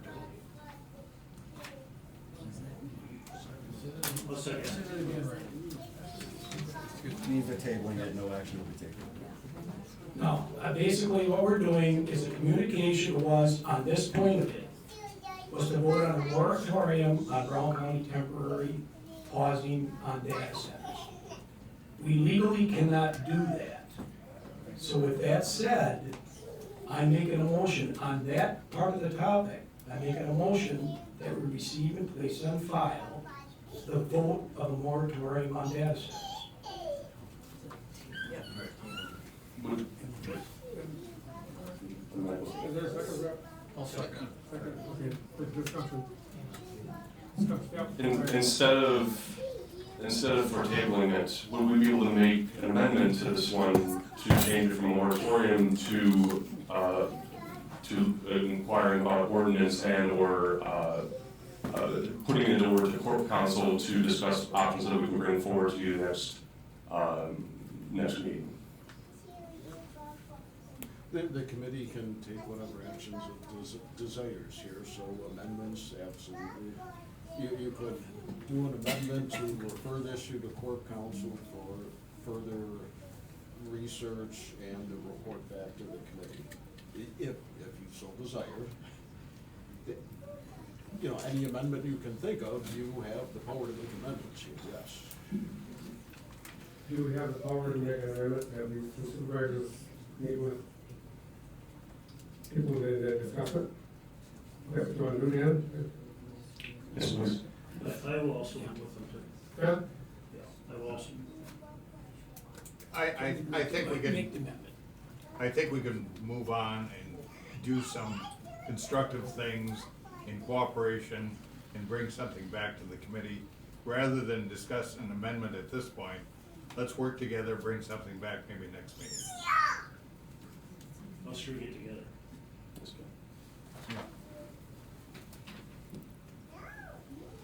So I think what Supervisor Thenos is suggesting is to go ahead with the motion to receive on and place on file. Right.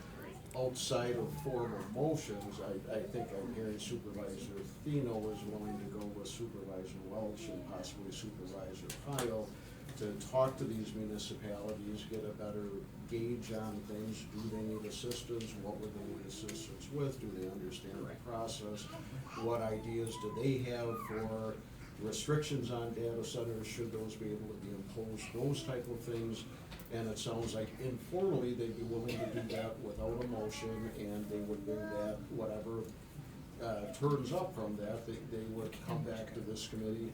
I'm sure if the chair was asked by any of the three supervisors, would he add an item for discussion at the next agenda, that would be likely to happen. So that's how I hear what's being proposed here. Correct. Norm, the counties association, the towns association meets monthly? No, quarterly. Quarterly? So their next meeting is when? April, June, July. Okay. Would that be something they would entertain, having a portion of their meeting be so that it's not, going to every municipality, but they're all together at once? Yeah. Well, it doesn't include the Fourth Thursday of July. At least you'd have all the towns and it would. You have to talk to Chairman Osterloff from Eaton. He's the president. Eaton.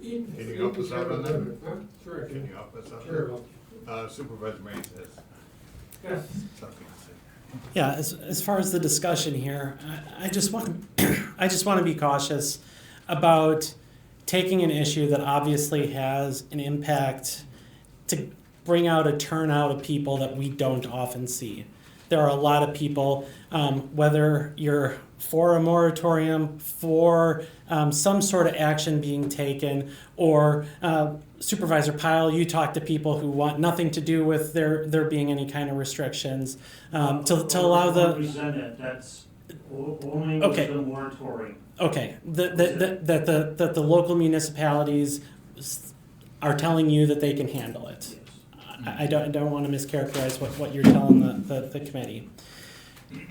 Instead of using procedure to kill this discussion and to receive and place on file, I would urge the committee to amend the motion to either hold this for another month, to form an ad hoc committee, to do something that we can continue the conversation and have it come back to the committee.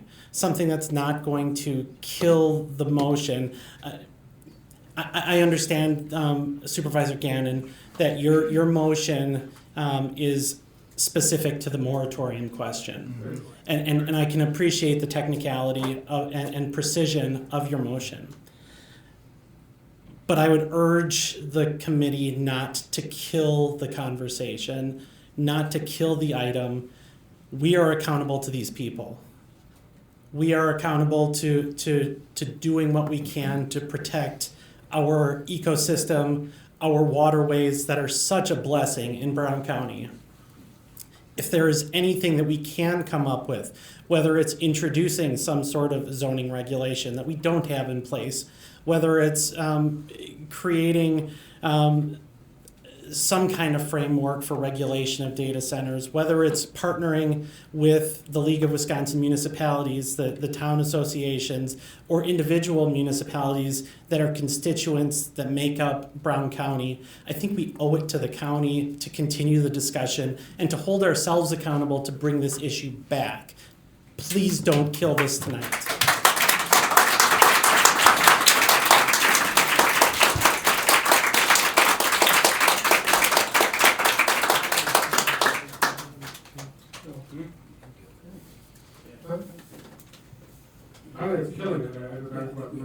Well, my suggestion and the cooperation of Supervisor Pyle is not to kill the issue, but to bring back some constructive suggestions that will move us forward. Because the item that is before us is an item that we have no authority over. Statutory. Again, we are responding to what state law is. And what we need to do a couple things. We need to get together, maybe the three of us and some other people, to come up with some suggestions of what we can do.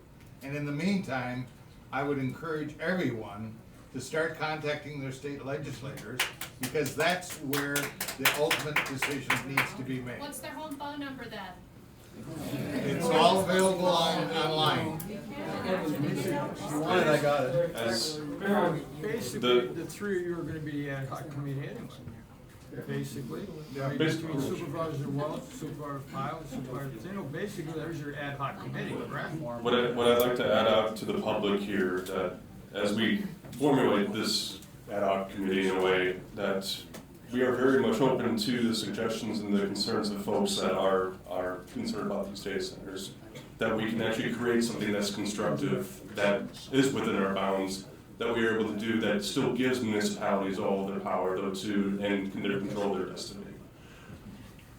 We are very much open to the idea for how we can help and keep the water safe, keep everybody protected from this.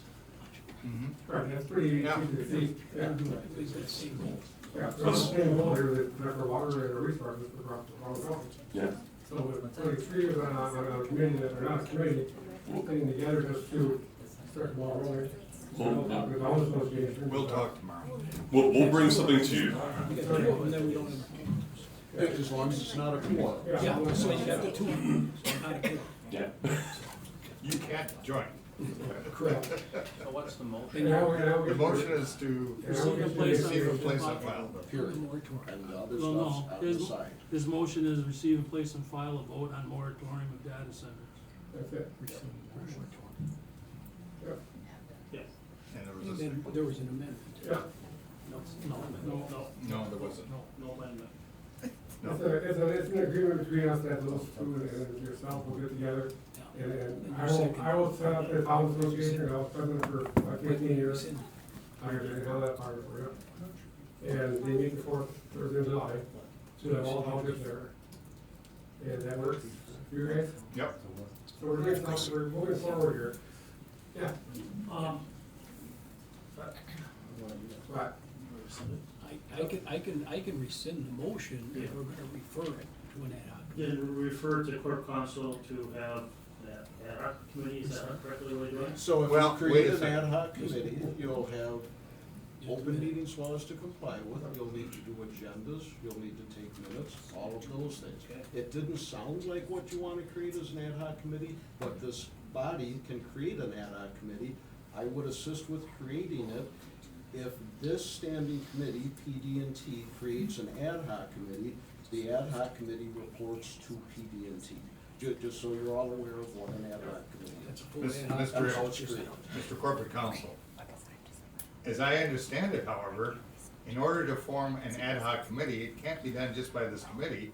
It has to be done That's by what I the said, executive and I committee. could assist with that. Yeah, but it has to be done by the executive committee, doesn't it? No, that's not correct. In our county code, and it gives each standing committee the ability to create sub or ad hoc committees.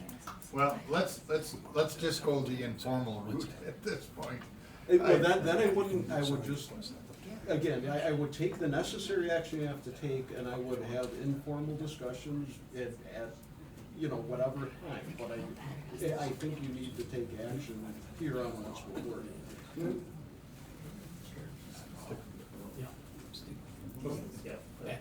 That's the way to go. So the motion on the floor, Buck? The motion on the floor in second. Did we send the motion? No? No. Just. I have a question. Let me make that. Moratorium question. Yes. How come we don't send it to Health and Human Services? Microphone. How come we don't send it to Health and Human Services? Good question. It got sent here from county board. This was determined to be the committee of jurisdiction by the county board chair, who has the authority to determine which committee receives which communication. When you guys, And I believe was discussed at county board a bit, and that our director of administration chimed in on some reasons why this is the committee. and then if it comes here and you guys are like, wait, Health and Human Services might be better for that, can you send it?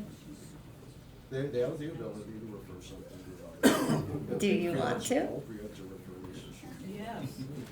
Did you refer to PD&T or just add PD&T on it? No, Communication. that was done by Supervisor Buckley. Okay. Okay, there's a motion on the floor. Motion on the floor in second. All fair say aye. Aye. Aye. Opposed? That motion carried. Secondly, Supervisor Kilo, Supervisor, you're together, they'll set up something with the county association. Kill all the birds in one stone, so they're all there. Yep. And Sounds good. there's something rolling, that's the ball rolling anyway. The best thing to do, We bring back a report to our committee by next meeting. Well, let's not put a time frame. Okay, I'm just saying, it sounds like everybody wants to see something. Towns don't meet until July. We can meet next week and start the process. Yes, the idea is start that process and see if we do have something then too that we can bring forward though, but would you want us to also give updates as that development is happening though too, or? I would like to Okay, see that. perfect. I'd like to see updates on each one of our meetings. Very good. If it's an ad hoc committee, sign me up. Wait, we ended the discussion already? Okay, let's move into the hold on, hang on, what? I would just refer it back to the committee for 60 days to make a report what they find out. Because the towns association are not gonna meet till after the next meeting anyway. Oh, they're meeting next week?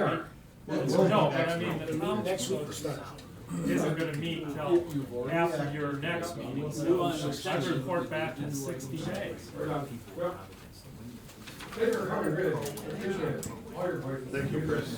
Thanks. Good job.